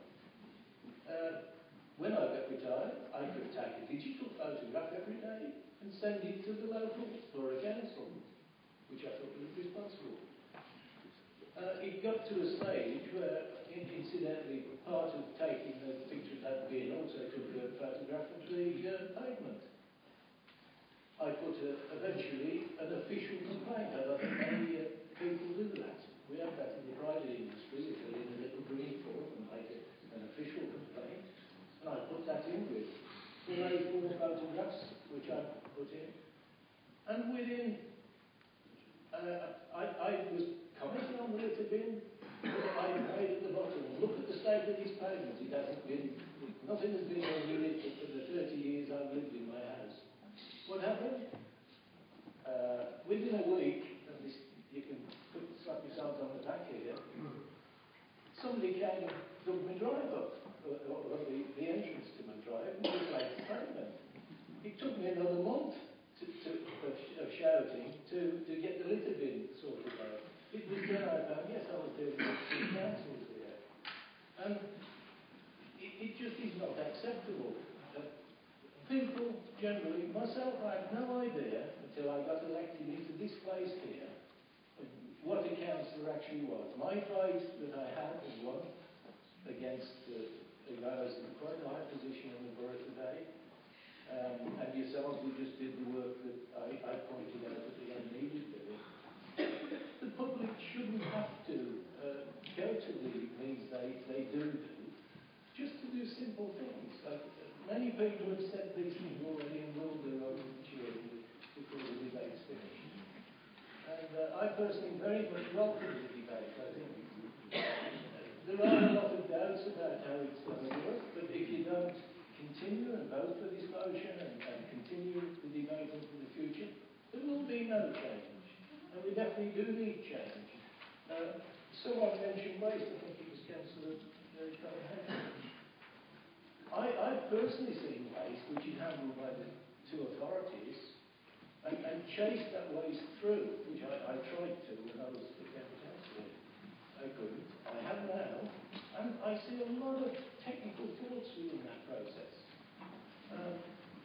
I'm very aware there's a lot of money spent. There's 120 billion in quangos around that place.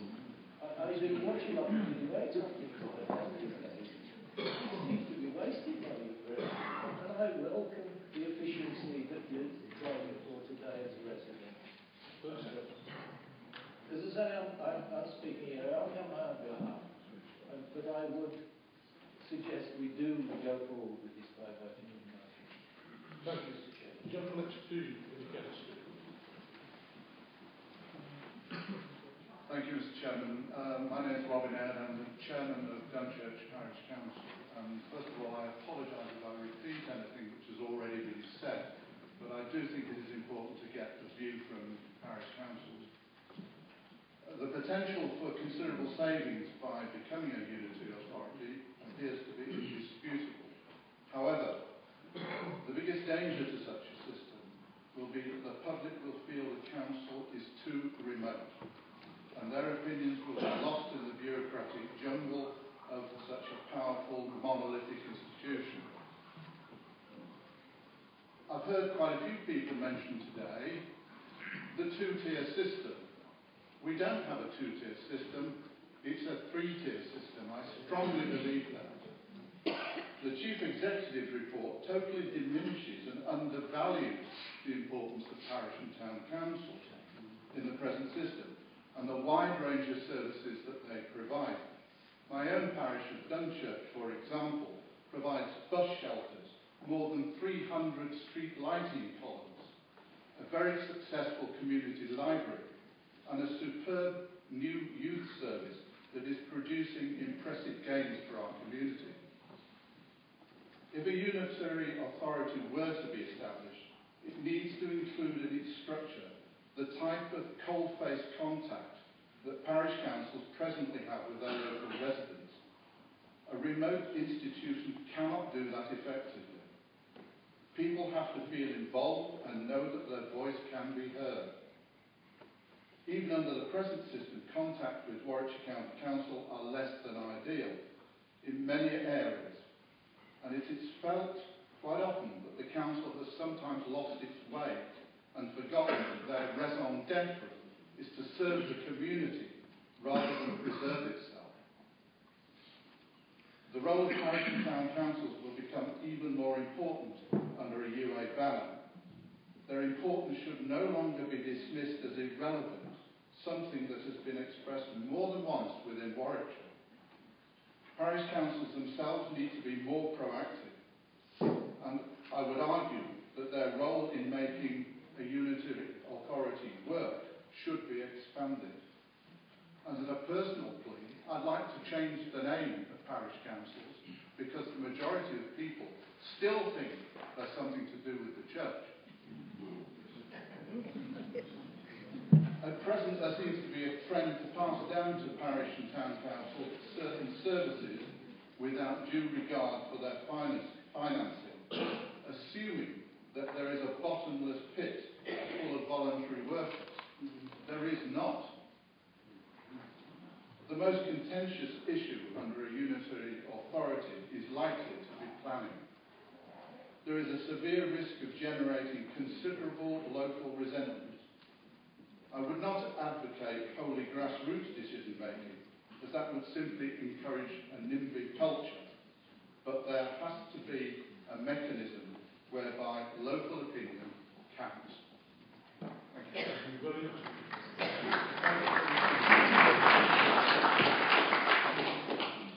You must have inherited from Gordon Collett. Not from Gordon. God bless him.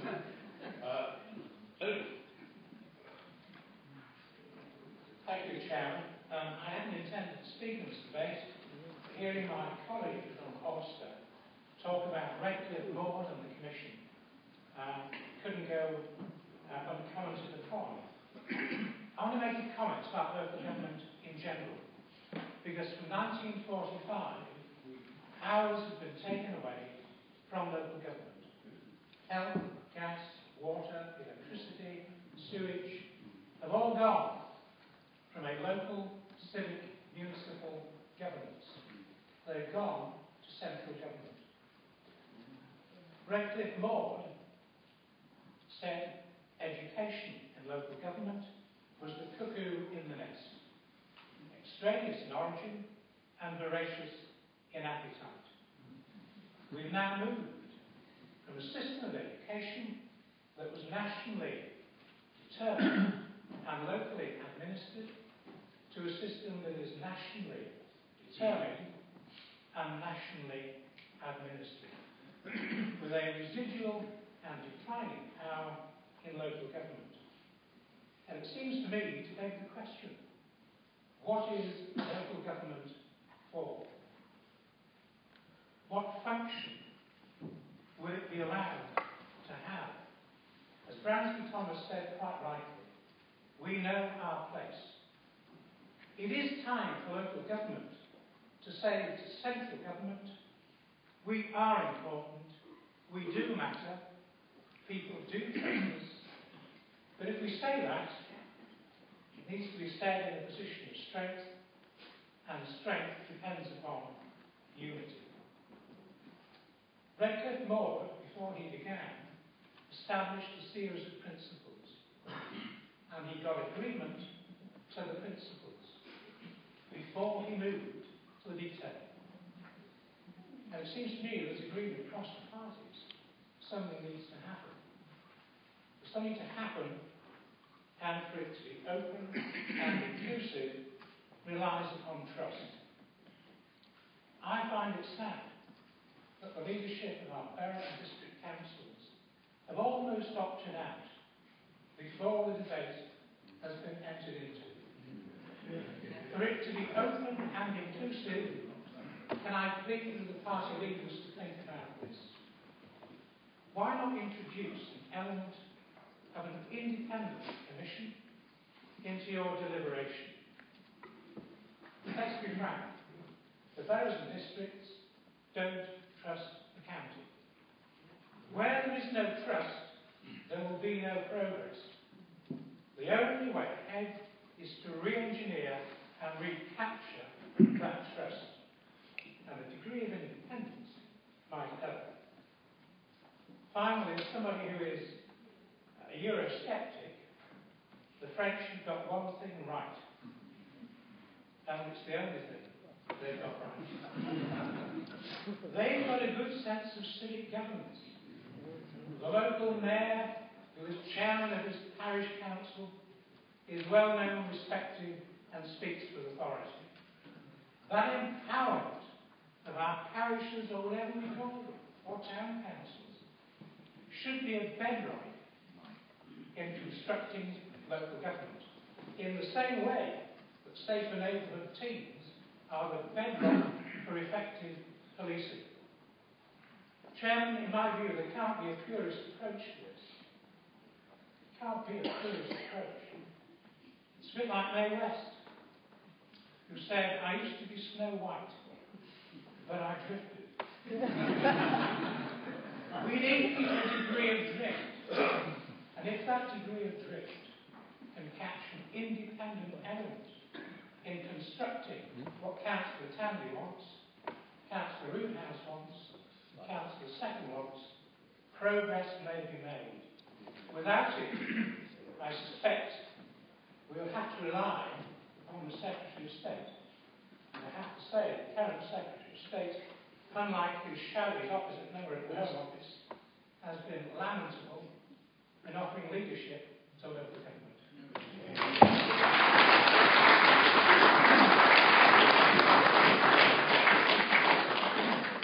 Thank you for those comments. I think that we should adopt the French attitude regarding the chair of this council.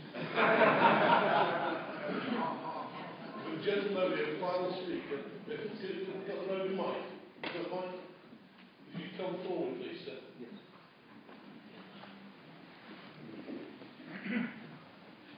Thanks very much. My name's Martin McMahon, and I'm the Division Secretary of Warwickshire National Union of Teachers.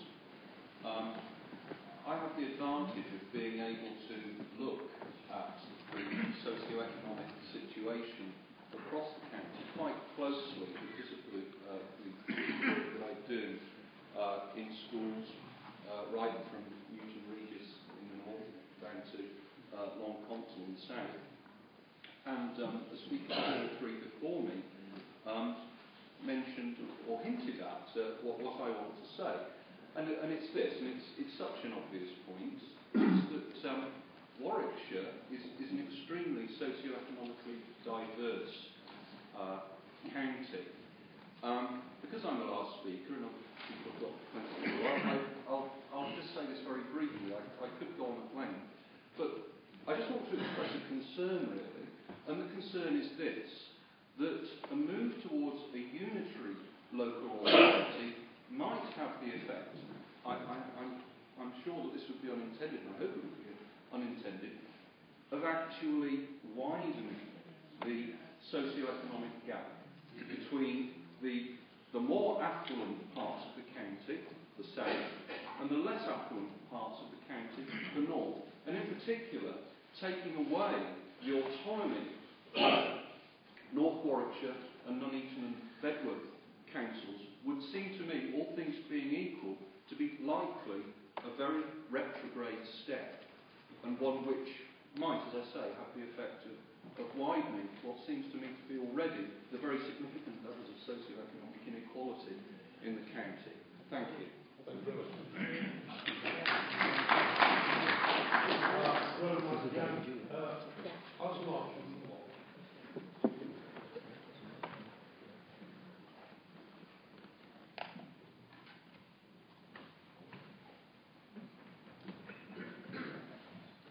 Thank you, Chairman, for letting me come in just at the last minute. I'm Alison Hodge. I'm the County Officer of the Warwickshire Association of Local Councils. We have 93% membership of all parish and town councils in the area. I just want to say, as an association, we very much welcome this debate, and frankly, anything that can make the life of parish and town councils who represent their people on the ground at the very grassroots level, anything that can make it easier. And I think, this is my personal opinion, that unitary authorities would do that for them. I also would thank my colleague for saying that resources of Warwickshire Association should be increased. Very much welcome that. Thank you. Thank you, Alison. I do know firsthand what a wonderful job you do. Thank you. No further public speakers, so what I'm going to do now is move back. First of all, thank you, the public speakers, for taking part in the debate. You found it very interesting, and your views will be noted. We move now back to the councils for debate. I've got a list of councils starting with Council 6. Yes, I'll give the list of councillors. It's Saint, Webb, Whitehouse, Western, Holland, O'Rourke, both. Now, I'm only going to be able to take so many. Don't forget, we're finishing the debate fully by 1 o'clock. That's the vote. You can keep your comments down. It's not already been said. Right, Councillor Saint. Chairman, we've seen a diverse range of opinions this morning, and listening to Eric Wood, I remember when he used to work as, I used to think he was a better councillor than some of the councillors here, and he's now gone a little way to reviving it. However, having said that, he's going to walk out now, I hope not, but seriously, I think there are some key issues there, and he got applause because he showed some spirit of leadership. And I think the national government is important to our future, whatever we do.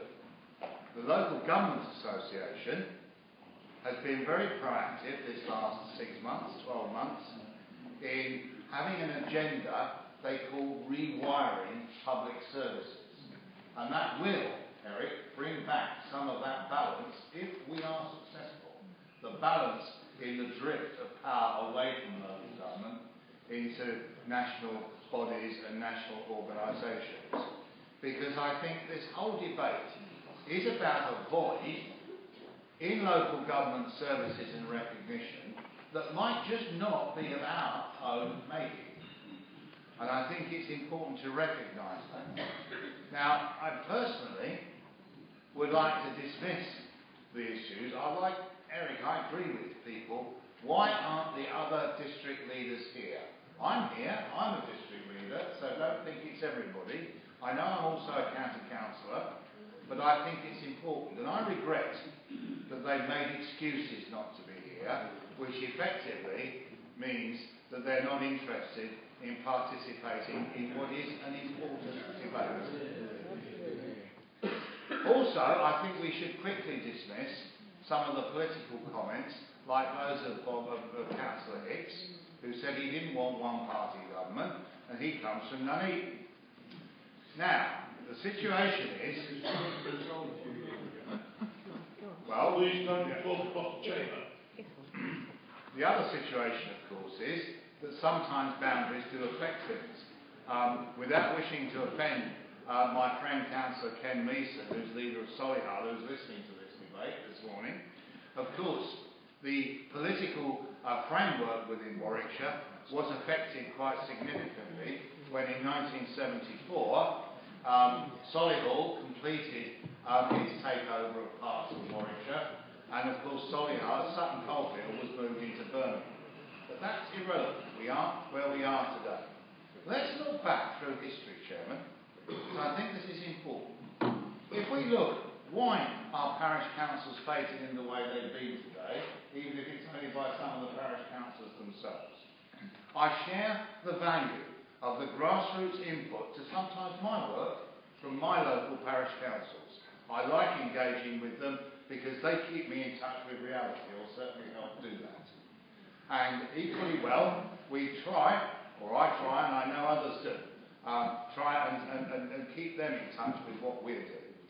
But the important thing is, history is like this. Where was the historical ground roots of local government in England? It was with the boroughs. Some of the boroughs are as old or older than Shakespeare. But those boroughs have been in existence for centuries sometimes, and many of them can still be identified today. Those boroughs were the people that looked to local leadership and local governance and taking those communities forward. Okay, they were somewhat a mixed bag, because in the Regency period we had to get rid of the rotten boroughs, and in the wake of that there was legislation in Parliament that actually regulated the boroughs. It's towards the view we have today.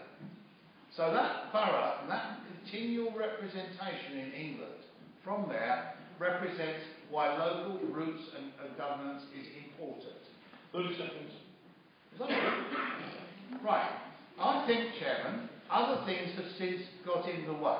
What we need, Chairman, is a situation whereby we recognise the need for efficiencies, and that's why I think we should investigate unitary authorities, but equally well, we have to make certain that the contacts and the connections with local communities are sustained within that system. Thank you. Right, to get this debate done by 1 o'clock, I'm now shortening the time to 3 minutes. Next speaker, Dr. West. You're picking on me, Chair. Right, very quickly, thank you. And thanks to Chris Saint for his last contribution. The thing about local government and the whole local agenda is linked on 3 things, Chair. One is representation, which means that wherever you are, you can effectively represent people. There is service delivery, which of course has got a cost factor and is a lot of what, sadly, I think is driving us here today. And the other, of course, is accountability. How much of what happens outside of local government's control actually comes into the lap of local government and they finish up doing some of the accountability. Certainly no one should need to ever have the argument which council is it that's delivering my services. That's nonsense, always was, always will be. If you go to your local authority, it doesn't matter whether you're unitary, whether you're district, whether you're county, someone at that authority should be able to put it through and process the issue and get it dealt with. There should never ever be any kind of disparity between it, and any council that allows that to happen would have us to answer for, I think. And Rugby is a very good example of trying to get that right. But just going to the debate, I've listened very intently to the debate, but I think it's been a magnificent debate, Chairman, and we've heard some tremendous contributions from people throughout our communities. And so therefore I just would like to draw us back, if you like, to why there's an amendment here rather than the original motion. And the amendment simply says that we should take all these views on board before we actually go and start wasting our precious resources in a further direction. We should listen very carefully to what people are saying. And when the parish councils say to me, people in my parish, whatever they're called, of course, people in my parish want me to be able to go and do something for them. That's what I'm elected for locally. That's the representation bit. No representation without power. We've got to have the power to be able to make that representation. Equally, we've also got to be able to have the power to a large extent to control our own resources as to what we deliver with that responsibility. They're all things which I think fit in very nicely with a good local agenda, and they're all things which we should have that control of. So, to some extent, it's less an issue about whether it's unitary or not. We can certainly make say in terms of our structure, but the point is that everyone should have their say, not just actually fall out about it or what we're going to do, and let the Secretary of State, once again, sadly, Chairman, make up his own mind, because that's not in the best interest of anybody. Thank you, Chair. Thank you, Councillor. Councillor White. Thank you, Chair. We've heard quite a bit about the historical context here. I think one thing we all both agree on, history tells us, is that nothing's forever. We sit here in the chamber that's 50% bigger than it should be, because Warwickshire used to be a much bigger county. Some of the structures we've got today, less so the boroughs, but certainly in terms of the district boroughs, the district councils, totally artificial construct, actually. And certainly in a town like mine, Telford, there are still a lot of people who look back in great affection to the old urban district council, and that sort of devolved the power that we had then. So nothing's forever. What about the position we have today? There's been mention of waste and so on. Why can't we work together even within a two-tier structure? Well, I was on the waste partnership for several years, and a number of times the poor old county solicitor dragged himself round every council in this county with his draft number 73 of the working agreement for a joint waste partnership. It got nowhere because there wasn't the will to make it happen. Look at parking, where, in fact, the county looks after the on-street and the districts and boroughs the off-street. We're actually fragmented at the moment. We're actually not even going close together. So, I think if you were starting with a blank sheet of paper, you would definitely not invent what we've got now. Now, I think we've had some excellent contributions from public speakers today, and they've reinforced many of the things that I felt, because the thing that interested me most within this paper is the description of the Wiltshire model. And I would like to understand that in a lot more detail, because we've been trying for years to get this localism thing right. We've invented community forums, because we felt that even districts and boroughs were too remote, and we needed to get closer to local communities. The area board idea, I think, has got a lot of potential and would pick up many of the things that representatives from the towns and districts, or the towns and parishes are talking about. If we could get that right, if we could get real devolved power down at that level, frankly, the structure above it, I think, matters less. I don't care so much then whether it's one or two or whatever it is, because the real decision-making would have been got closer to local people than it is at the moment. So I welcome this debate. I think we should open the debate. I don't accept the interpretation of this motion, this amendment. This amendment says no further action. I will be voting for the main motion. Thank you. Councillor Weston. Thank you, Chair. Yes, I just wanted to say a few words, clearly less than 3 minutes. I think the motion is an interesting one, but I think, and perhaps just echoing some of the comments being made earlier, that the issue here perhaps is one of nuance, or what the question is being asked, because the question being asked always determines the answer. And I think, certainly I feel, and certainly my colleagues, that it's being steered or biased in a particular direction, and that question will therefore yield a certain answer. Perhaps in answer to Councillor Saint's question about why certain other district and borough councillors aren't here, one can only read the newspapers to see what they have to say. But it seems to be the case that they feel that this is almost like some sort of arranged marriage, that somehow we are the senior partner in this, and that we are going to dictate the terms of the marriage, the wedding. And that's why they're not here, and they're quite understandably feeling disenfranchised, disconnected from the process of actually getting the right answer to this question. It is perhaps slightly disingenuous, I think, to base this debate, or say the origins of this debate, come from the Let's Talk exercise. I, for one, actually was in this room several months ago for the Let's Talk exercise, sorry, in the other room, number 2. There were about 14, 15, maybe 18 members of the public there. I also attended one of the events in Leamington Shopping Centre, and there were very few people. Okay, if 14 people said, yes, we want unitary, which is a fantastic thing then terrific. But the reality of this, that it is actually coming from a political standpoint. The fact that it says here that we state that we expect the public sector will be the subject of further austerity measures beyond 2018 suggests that there is something deeper than actually looking at how we best deliver our services. And that comes when we're looking at growth of 3% and supposedly a recovery. Let us be under no illusion. Currently this exercise, which I'm sure will simply result in those savings being passed to central government, directly or indirectly, who will then further reduce their central funding grant to the authorities. Yes, let's ask the question, but let's ask the right one to make sure we get the right answer. And that perhaps echoes what Eric was saying earlier. We must get the right answer for the citizens of Warwickshire.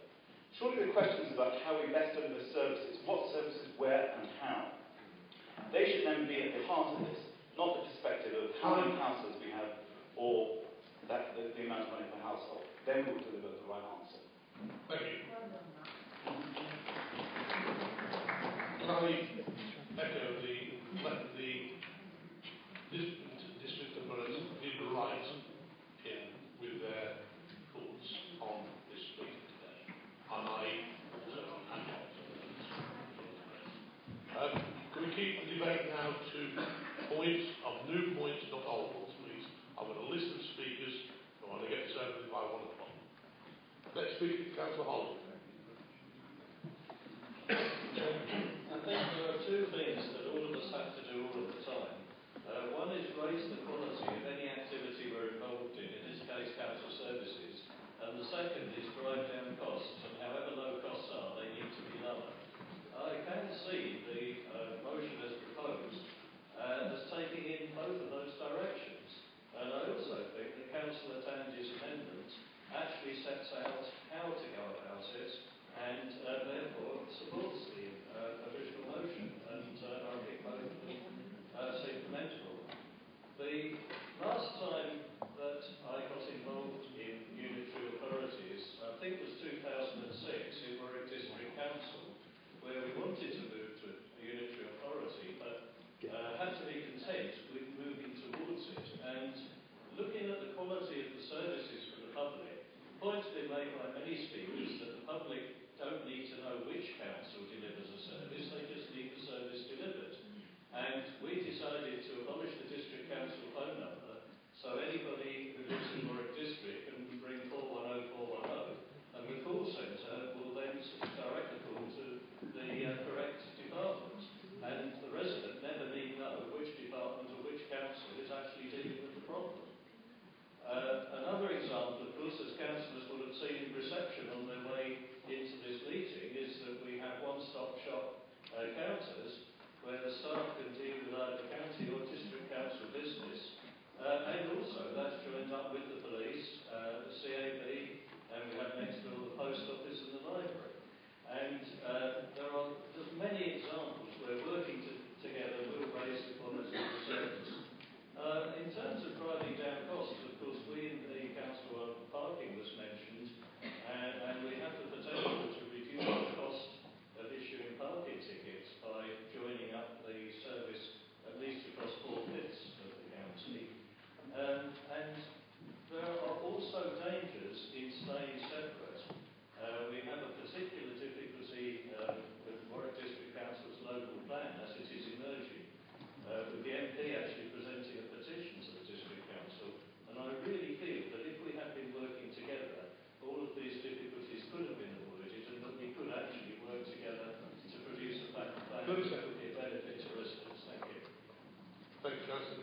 debate in a fair way.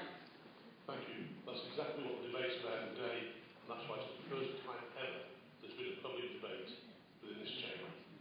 So, thank you for that. It is true, and that's what they did. Councillor Burke. Thank you, Chair.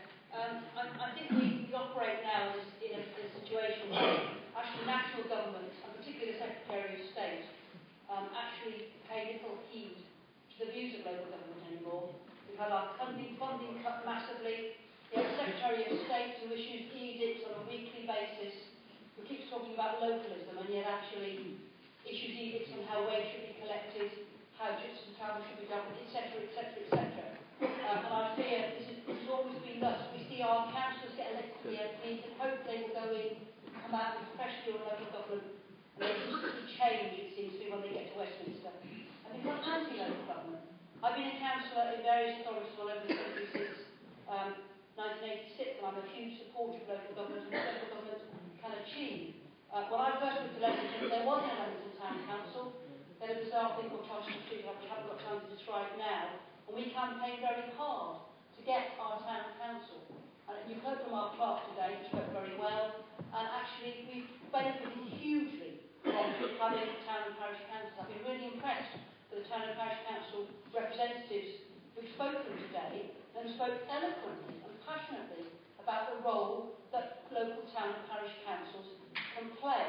And I do think we suffer in Warwickshire from having one large part of the county where there are no parish and town councils at all. And therefore, many of the councillors here have no appreciation of the excellent work that's done by town and parish councils and the benefits it can accrue. I am a town councillor and a county councillor, and I think that model, for me, personally works extremely well. I have been a district councillor in the past, but I feel very comfortable with being on both town and county, and I think that works extremely well. It's been an excellent debate today. I think virtually everybody from the public who has spoken, apart from perhaps 2 or 3, have been in favour of more work being done. And I think that's exactly what we should do. I have to say to the Labour group, your motion says do nothing. It does. It says until all partners in the public and private sectors have been consulted and have agreed, basically. When they're in all partners are in full agreement, then it doesn't work. Point of order, please. If Mrs. Fogg would like to read it, it doesn't say agreed. It says until they have been informed. It says nothing about them agreement. Excuse me, it says at the point when all partners show they are in full agreement, and this council will decide if it wishes to commit more resources prior to any legislation putting in place. I would say to you, listen to the public in the gallery, listen to the people outside, and actually withdraw this and actually have a sensible look, a sensible way forward. I suspect it may not save huge amounts of money, but it won't half improve the services we offer. We've had some ridiculous cases today, duplication, etc. You know, waste, trees, you name it, it needs to be done. My preference, I think, at the moment would be for at least 2 units. I'm not a great fan of the whole of Warwickshire being with one authority. I know I lead on that. But I would say, let's go for something positive and go forward together. Thank you. Councillor Chapman. Thanks, Chair. Let me just paint one thing clear for starters. You don't need a unitary authority for closer working with local authorities. We're doing that already. We're doing that, as John knows, in parts of ways. We're doing it in back office services. We're doing that already. Of course, we have to do that. I think today's debate's been interesting, and I think what's come out of today's debate is that the Labour notice of motion is a reality check. It's a reality check about what the position in Warwickshire is at the moment. However we've got to that position, our major partners, and no disrespect to parish or other partners, our major partners of district council are to a voice are saying at this moment in time, no. That's the reality of where we are at the moment. They're saying no. They're saying no in the East of Bedford. They're saying no in North Warwickshire. They're saying no in Warwickshire District. They're saying no.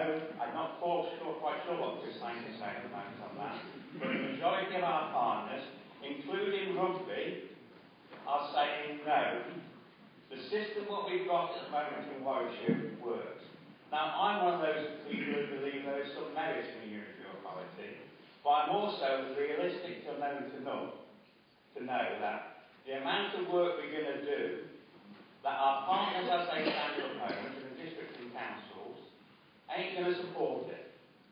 I'm also realistic to know that today, in a public interest debate, on the YouTube's whatever it was called thing, 8 people in Warwickshire said they were interested in that unitary authority. Today we've had 11 speakers saying they're interested in the unitary authority. And no disrespect, but most of those 11 speakers are either from a parish council or an organisation. There's not many members of the public today who have come into this debate and spoken. And I've got to say this, Chair, that whenever I've been canvassing over the last 8 or 9 years, I've not had many of the people raised on the doorstep with me either. I'm also old enough to remember the last debate we had on unitary authority. We couldn't get an agreement then. One of the reasons we couldn't get an agreement is, what is the identity of Warwickshire? I consider myself to be from Bedworth. I don't consider myself to be from Warwickshire. If you're in Shipston, you consider you have to be from Shipston, not Warwickshire. Could I just read a point? The one you're talking about was lost on the chairman's casting vote. But anyway, Chair, going on. Also today, I really have got to congratulate Izzy on one thing. She's put up a brilliant smoke screen. 2 or 3 days after the budget, which last service is what really matters to people, we're debating our own structures. We're not debating cuts in street lighting, we're not debating cuts in children's centres, so forth and so on. They are the issues that affect people in Warwickshire. I rest my case here.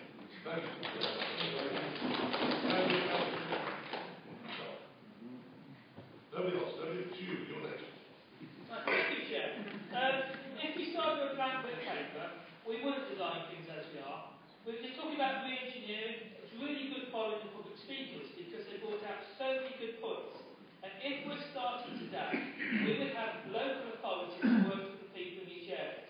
And particularly coming from the meeting, I see very few public speakers from the meeting. We very rarely see public speakers from the meeting, or even observers from the meeting in this chamber, because the meeting and Warwick are poorly connected. So any way we go forward, I would love it to be at least a 2 unitary authority, so that we actually brought decision making in the meeting in Bedworth closer to the meeting in Bedworth. Obviously, we need to also share services. Waste is a prime example where the Nuneaton has blocked us forming a waste authority. I would love us to have a joint waste authority. So even if we are 2 unitaries, we need to have joined up waste for the county. There's a lot of things that need to be sorted. The key one is north-south dividing jobs. There are 4 times the number of people unemployed in the Nuneaton than there are in Stratford-upon-Avon. And the needs of the Nuneaton are so different from Stratford-upon-Avon. We do need to have, I believe, 2 unitaries, so that the needs of the Nuneaton and Bedworth, which is totally different from Stratford, can be met better. And I also think we should think outside the box, because Leicestershire is doing the same exercise. It's going to go to unitary maybe, and it's going to, why don't we think of 3 unitaries for the 2 councils? Nuneaton and Hinkley, in that area halfway between Leicester and Coventry, have all the communications, the same hospitals. There's far more in common between Nuneaton and Hinkley than there is between Nuneaton and Warwick and Nuneaton and Stratford. So I do hope we look at the map without its boundaries and see where would it be sensible to have authorities which share services, share hospitals, etc. I have lots of questions. Obviously, housing. What's going to happen to the housing department in the Nuneaton if we go to unitary? Housing is a key area we need to sort out, and jobs. Going to a single unitary will take jobs from the Nuneaton Bedworth, potentially take them down to Warwick, not careful. It's how we change the system in terms of abolishing all the districts and forming one or 2 councils. How we employ them changes. So I'm not a great fan of the future without asking lots of questions. But there is the potential for it to be a lot better. And I do hope when we have the debate, you'll come to a meeting on a Wednesday, and talk to the public in the meeting. Because a lot of them would actually like a unitary if it was local enough and if it saved them 10 quid a year.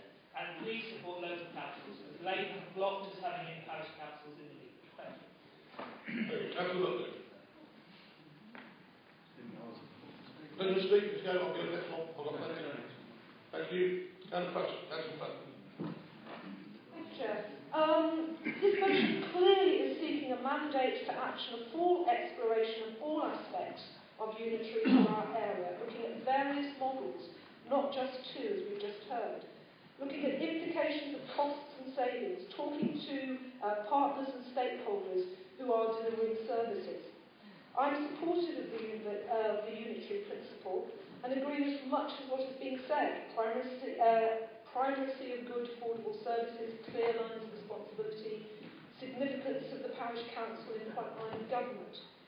My views at the moment are somewhat prejudicial, as I do not have the facts and models in front of me to examine. I don't want this issue kicked into the long grass and shelved for the next generation, as the amendment motion seeks. The only issue I have, and I'd like to see a timescale attached to the substantive motion, so that we would know clearly when information will be available to be studied by all interested parties, and when the next level of debate will begin. Thank you. Thank you. Informed debate will begin. Thank you. Councillor Patton. Councillor Patton.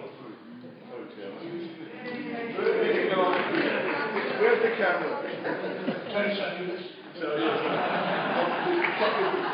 Very quickly, Councillor Chataway, you say that no one wants it unitary authority. Until you have a referendum or a major debate throughout the district, it's like the common market, people don't understand it enough, they can't make a qualified decision. So I think that's absolute rubbish what you said, that no one wants it or understands it. This is the start today of a debate about this, and we're in this position because we've got these deficits, we're trying to make it streamline and make cuts to serve the people better. But the other thing I take great exception to was Councillor Hicks talking about me bringing politics into it. He said, you had a massive majority in 2009, and I would like to be led by a party. In the last 4 years, we saved 66 million. There's economic growth, there's apprentices up, the roads, the mountains, the highway, the flooding. You've heard the chairman today say what a great job we've done. So I think that was complete rubbish what you said about it. And you had massive landslides under Blair, what he did, but which we did much better when we had a majority. And when we were a minority, which we are today,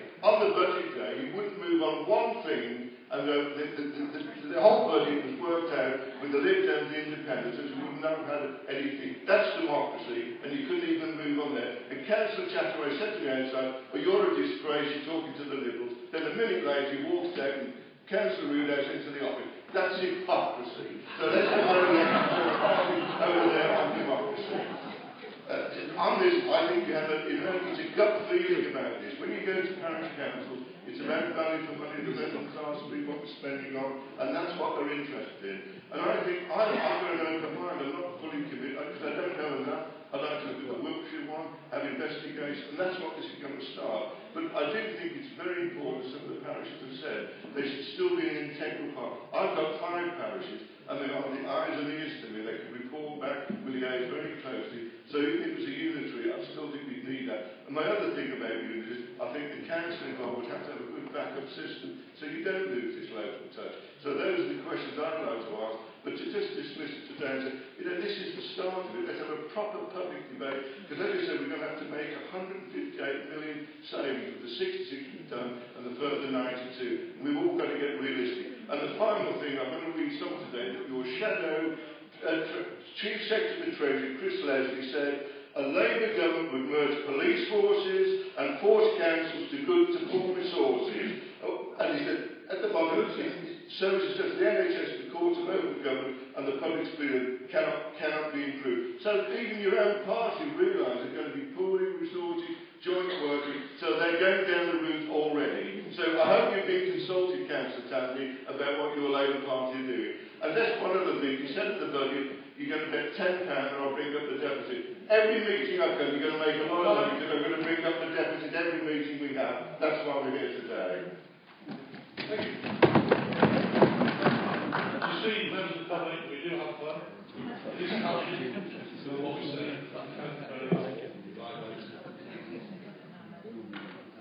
Councillor Parsons, to defend. Thank you, Chairman. However, I would like to support Councillor Chataway's point. This is not simply a county decision. It It is a decision which has to have the backing of the districts to go any further at all.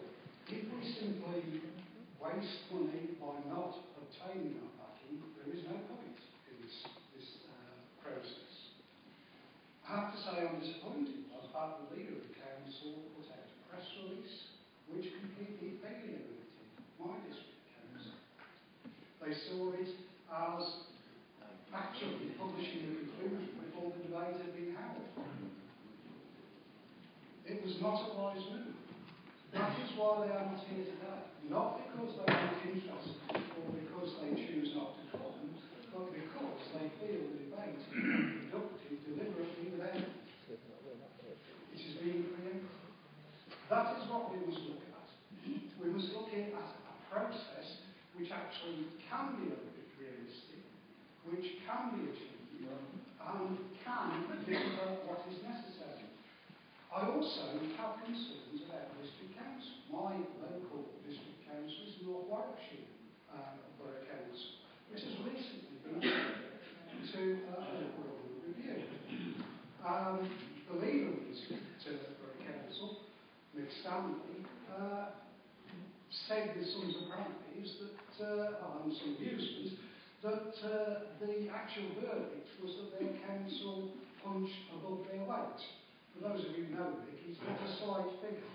However, that was the judgment. They are a good council, doing good work in a very, very efficient manner.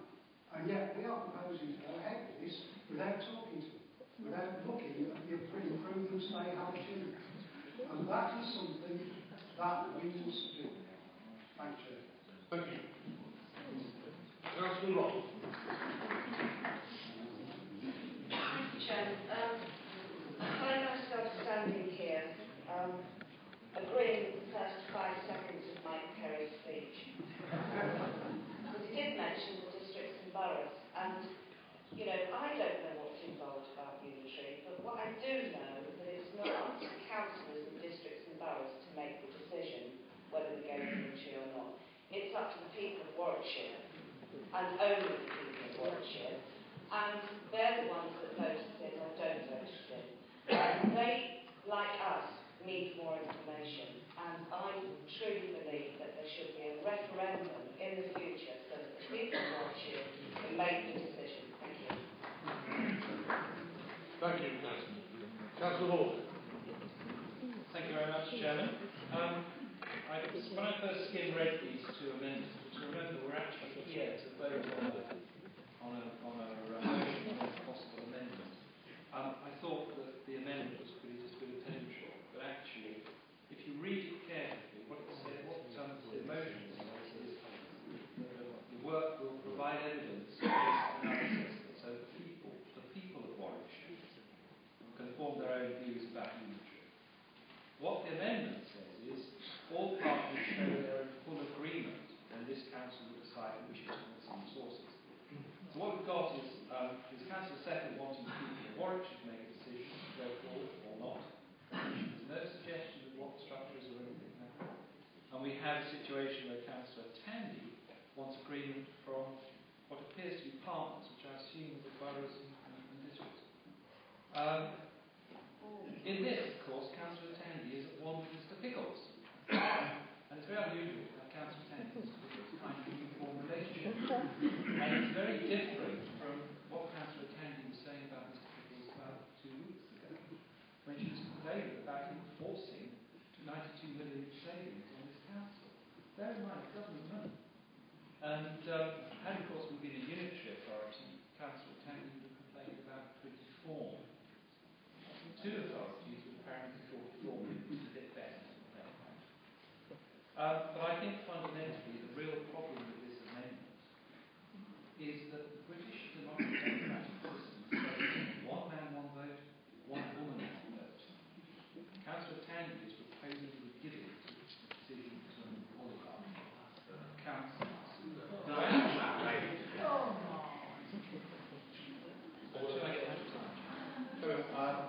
Councillors who basically have a vested interest in maintaining the status quo.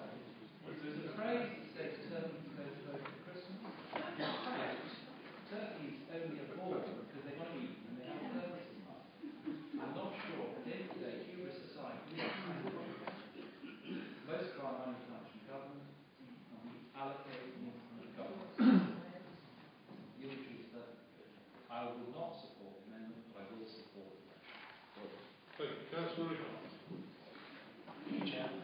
should we have democracy at a discount? Well, I say no.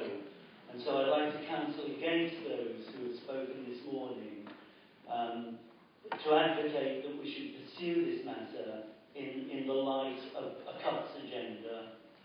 I would hope, that we're emerging from the fog of austerity and look forward to an economy where people can see their way centrally to give more to local government. Still less would I pursue this matter in relation to the drive towards a smaller state, but perhaps that's another debate. What we should be centering on is how can we create effective, representative and responsible government. And in that respect, I would commend those who mentioned the Wiltshire model this morning. And we've heard from a person with experience in Wiltshire that didn't come cheap. But I think we should look at that model and particularly note the decision-making that resides in the area boards there, unlike the community forums, which we have here in this county at the moment. And incidentally, I must confess that I have changed my mind on that issue, and I do rather regret the passing of area committees for that reason. I'm being quite open-handed about it. So, what I'm really calling for, and I think it's been said this morning, let's not pursue this in terms of austerity cuts, etc. Thank you, Councillor Kane. Thank you, Chairman. I think the critical part of Councillor Second's motion is that this council believes it is in the public interest to explore opportunities of unitary local government. And that is what the debate is about. That is why the public have come to discuss it. And that is the position I support. And that is not in conflict with my role as Deputy Leader at Warwick District or Leader for the local plan. Because at the moment, as has been alluded to, we have a reaction to how we've arrived at today from our boroughs and districts, and particularly Warwick. Warwick has not debated unitary status, and I'm not aware any of the other boroughs and districts have. But that does not preclude this authority from debating the issue. That is why we are here. And we as double-hatted members have to remember sometimes which hats we wear. So I support the motion as laid out. I think what has been said by our parish councils, as someone who represents rural parishes, is totally critical. They feel the poor relations at many times, and we should make certain, we should ensure that they have value, and they are the grassroots, they are the localisms that we all talk about, but often don't deliver. So I think it's quite critical as we move forward. The government, I don't think, of whatever colour, understands two-tier local government, and if we could move to unitary, we actually would have an effective two-tier, a unitary and our parishes and towns, and probably that would be what our people would wish for. But we need to be careful how we move forward. Arriving at where we are at today hasn't settled the staff, I think, in all boroughs and districts and our authorities. We need to make certain we're not leading or forcing anything. We are initiating a debate. That is what we want. We need to know what the people of Warwickshire think, and I support the motion. Thank you. Councillor Fowler, final speaker. Thank you, Mr. Chairman. Like many others in this chamber, I too have an awkward situation because I too am a twin hatter. But I'm also conscious, Mr. Chairman, that I don't want to be accused of self-interest. Councillor Hayfield mentioned, as did a number of parish councils that have appeared today, said that services could come better, could come together much better than they do now. In fact, I'm sure a lot of us that have been around walking, door knocking, canvassing, what have you, a lot of people have said to me, and I'm sure to you, I don't know who delivers what in my area, and sometimes I'm not sure which councillor represents me on which authority, which goes along with what Councillor Conduct has said. I have to say, it was nice to see how many of the parish councillors that have appeared today have supported the exploration of a unitary. I too have been a town councillor, and I do think as well that town councils and parish councils do extremely great work. In fact, I appear and I meet with all my parish councils in my division. But I have to say as well that I do actually agree with what Dr. Eric Wood said about exploration. because some people actually don't trust the county and its motives. So that might be a good suggestion. Let an independent body have a look at this and see what they come up with. I'm quite surprised, again, Mr. Chairman, where Councillor Chataway says it's about what the districts decide. I actually thought, like the parish councillors that are here today, they represent their public in their areas. And we need to go back to our people and say, what do you think? We need to know the pros and cons, the positives and the negative elements, as Councillor Sandy has alluded to, so we can make that decision ourselves, but also talking to and helping our electorate and saying, well, is this what you want? Are you happy with the status quo? Do you want 2 councils, north and south? Or do you want just one? Because I do have a lot of people say to me, we have so many, why can't we just have one? Deals with the whole lot. And therefore, we do need to explore so we can say, here's how it is, this is how it lies, and you have the opportunity to decide for yourself. And that's what we should be listening to, is our public. Let them decide, along as Councillor Second said in her third paragraph, where she talked about engaging with members of the public and other public bodies. And Councillor Tandy, I'm not sure whether on your amendment, whether we actually take no further action in any exploration, or we actually can explore without taking any action until we actually, as I've said, got all the facts before we give it to the public and let them decide for Warwickshire. Thank you very much. As the final speaker in the Council's debate, we now move to the part of the second members who reserve their rights, and the Labour Group first, Councillor Gulloff. I'm going to allow you 5 minutes. I would ask you to try and curtail it as low as you possibly can. Thank you, Chairman. Now, I could say from the first sentence I'm beginning.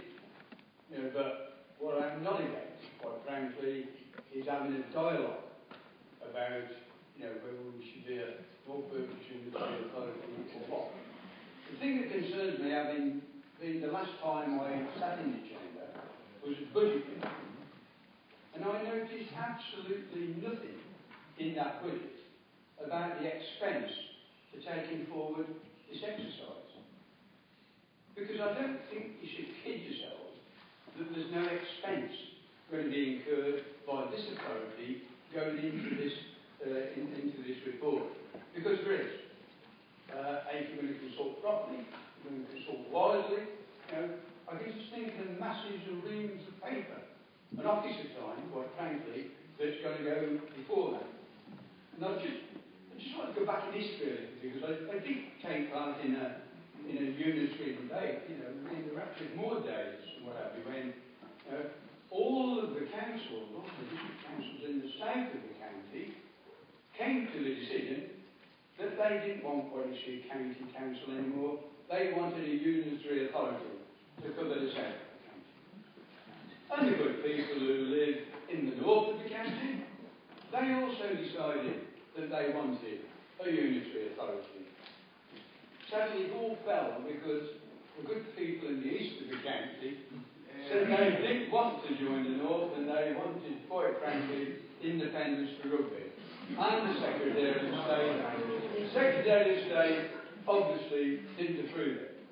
But you've got to look at the reasons why I think all of those district councils wanted to be a unitary authority. They wanted better control of their education.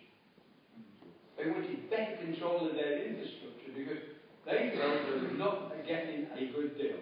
In the Neaton, I can only talk about the Neaton at a particular point in time, but we're an accepted district for education, and we skewed our educational resources to areas where it was most needed. And we frankly didn't think that would be coming from the county council. But as I say, that happened, and that got sort of chucked out by the Secretary of State. I was very pleased to hear parish councils today. We've got one in the Neaton, but I was very pleased to hear the parish councils today who spoke with passion and whatnot.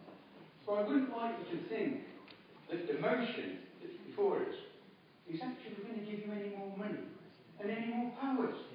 Because I actually don't think it will. I think if you finish up with just one authority, then not only will the districts get less, but that will trickle down right to the bottom that parishes will get less. And I'll tell you why, Mr. Chairman. I'll tell you why. Before I got on this council, there used to be area committees. Those area committees used to be able to make proper decisions with funding following them.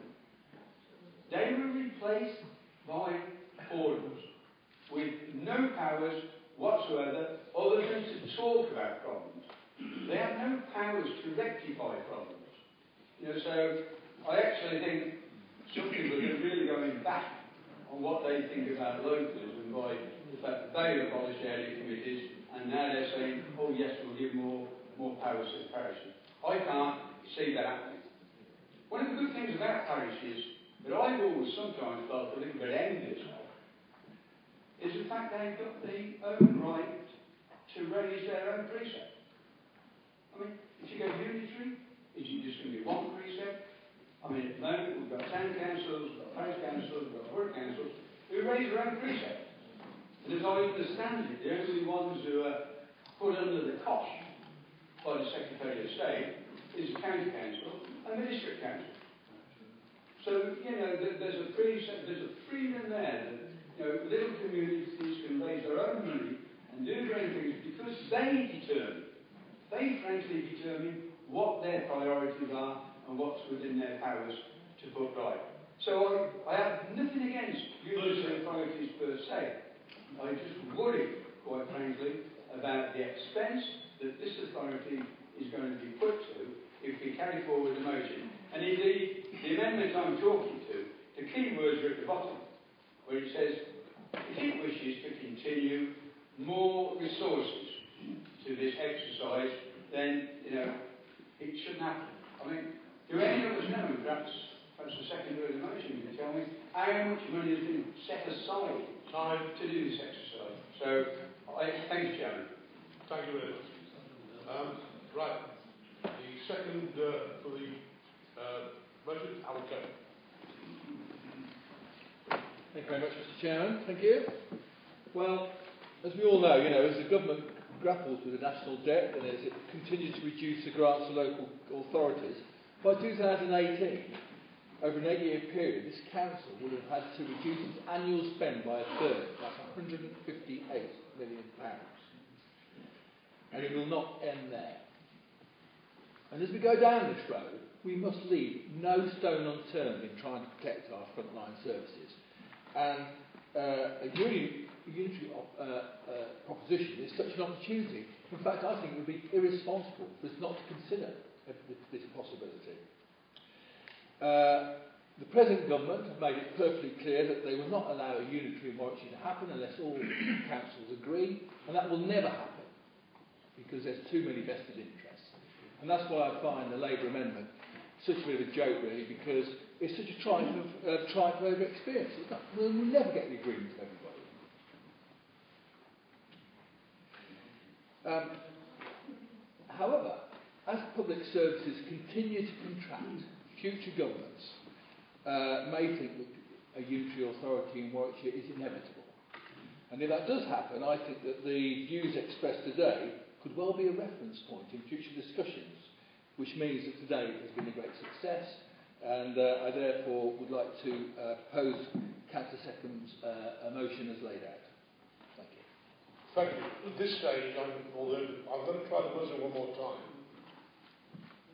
It's still working. We're going to just shout in the chamber to final summing up is now going to happen, and then we'll move. This is the public's turn. Then we move to the vote. And we call all chambers from the whole council to choose. Yes, I know who's coming next. I know exactly who's going to come next. Just calling councils in so they can take part in your summing up. Everybody else is summing up. Right, they've been called. So the first one to sum up is Councillor Tanner. Thank you, Chair, and there is so much I could say, but I'm feeling quite sad at the moment. Everybody seems great.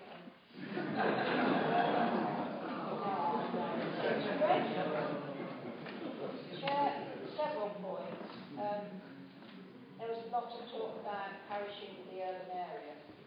And I can tell you now that 3 streets in one batch would probably generate more people than 2 or 3 villages in the south of the county.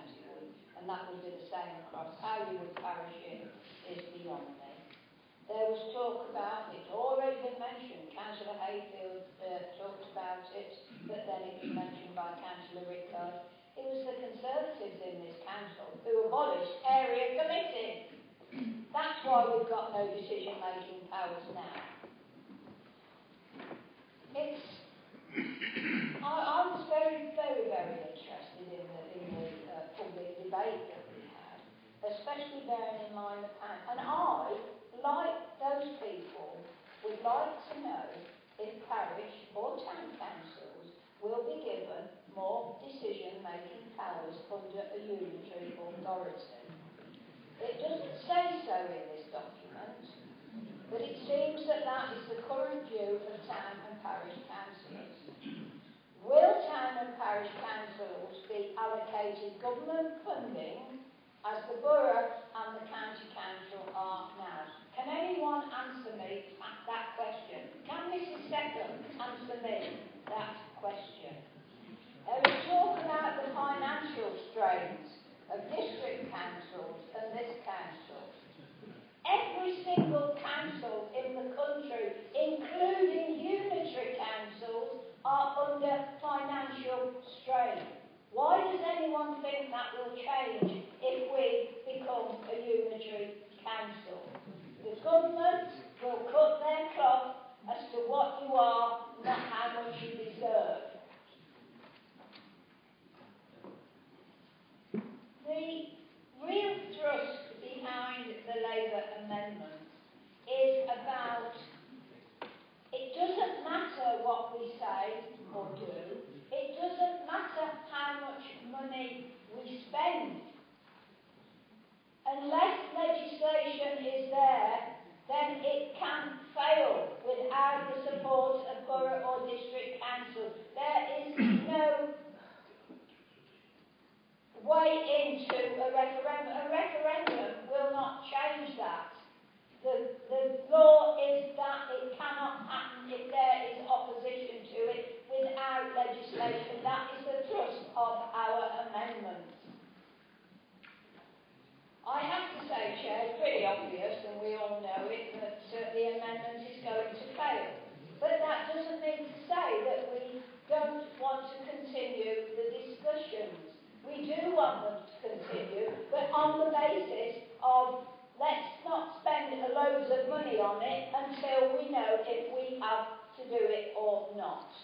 So we will be having a free vote on the motion, Chairman, if the Labour amendment fails. Thank you for that, Councillor Tandy. We now move to the Leader of the Council's proposals. Thank you, Chairman, and thank you everyone who has taken part in the debate today. It's been very helpful. All the inputs that have been put before us today have been really valued and helped us in our deliberations. And I thank people for taking time out to do that. I don't want to rehearse much of what has been said, but I think there are some relevant points that we want to perhaps just reflect on. That currently, more than 50% of the councillors within this council are already twin hatters and sit on both district or boroughs and on counties. They are doing the job of a unitary councillor already within their area. I do not hate you, June. I do not. I'm not against you. What I would say is that this is a debate about Warwickshire's people, how they see their future. It is an opportunity. It's a real opportunity for us to drive forward a council, a single council, that would be more relevant, vibrant, respond better, and have quicker decision-making, as well as the economies of scale, and put into the local communities the opportunity to really relate to their communities, for leaders in their communities to be much more of a community leader working with their town and district councils. And I think that we've talked about Wiltshire. They have a very valuable model that I think we may learn on. There are more. But more importantly, we want Warwickshire to design what they would want, should this be the outcome of the debate. So I think rather than rehearse everything that's gone on before, I want to engage with people, I want to engage with the wider communities that have been here today. I want them to be part of designing what would be relevant for Warwickshire, that would take us forward as a really progressive council that people would turn out to vote for. Because currently, more people do not vote in local elections than do. So that, to me, says we are doing something not quite right. So I think we need to re-engage with our communities, with our voters, and try to find the economies of scale and the localism that we believe through this motion is the start of the process. I can't give you an answer you asked for because you're putting the cart before the horse. This is actually about starting that opening up of the discussion, and I move the motion that you have before you. Thank you very much. Before I actually go to vote, the men will be taken first. And I thank you, councillors and members of the public, for the way you conducted yourselves today. Again, it's been a pleasure to be able to sit in this chair and see the good manners that you've shown each other. Very, very good debate. All sorts and all sides. And I do also appreciate the public's views and the authorities giving authority to others today on their input, and perhaps to give further thought to what happens next. I compliment you all on the way you behaved. I now move to the vote. We take the amendment first. All those in favour of the amendment, do so.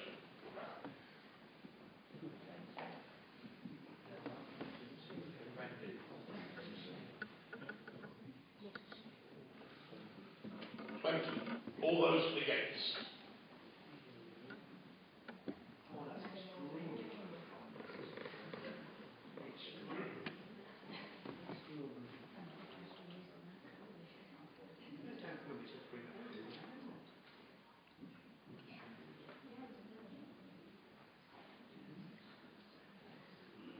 Pick a number.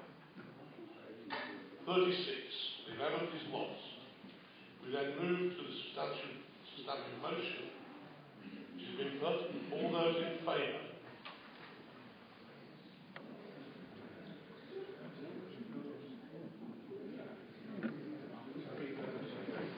It is a free vote.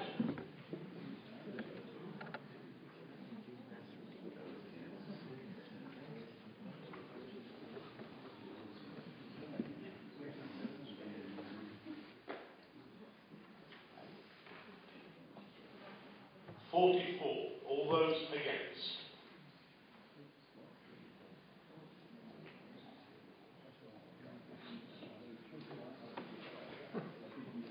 Seven. Any abstentions? 4. Therefore, the substantive motion on the council is carried. And I thank you once again for being here for this. The meeting will continue at, I'm looking at 2:30.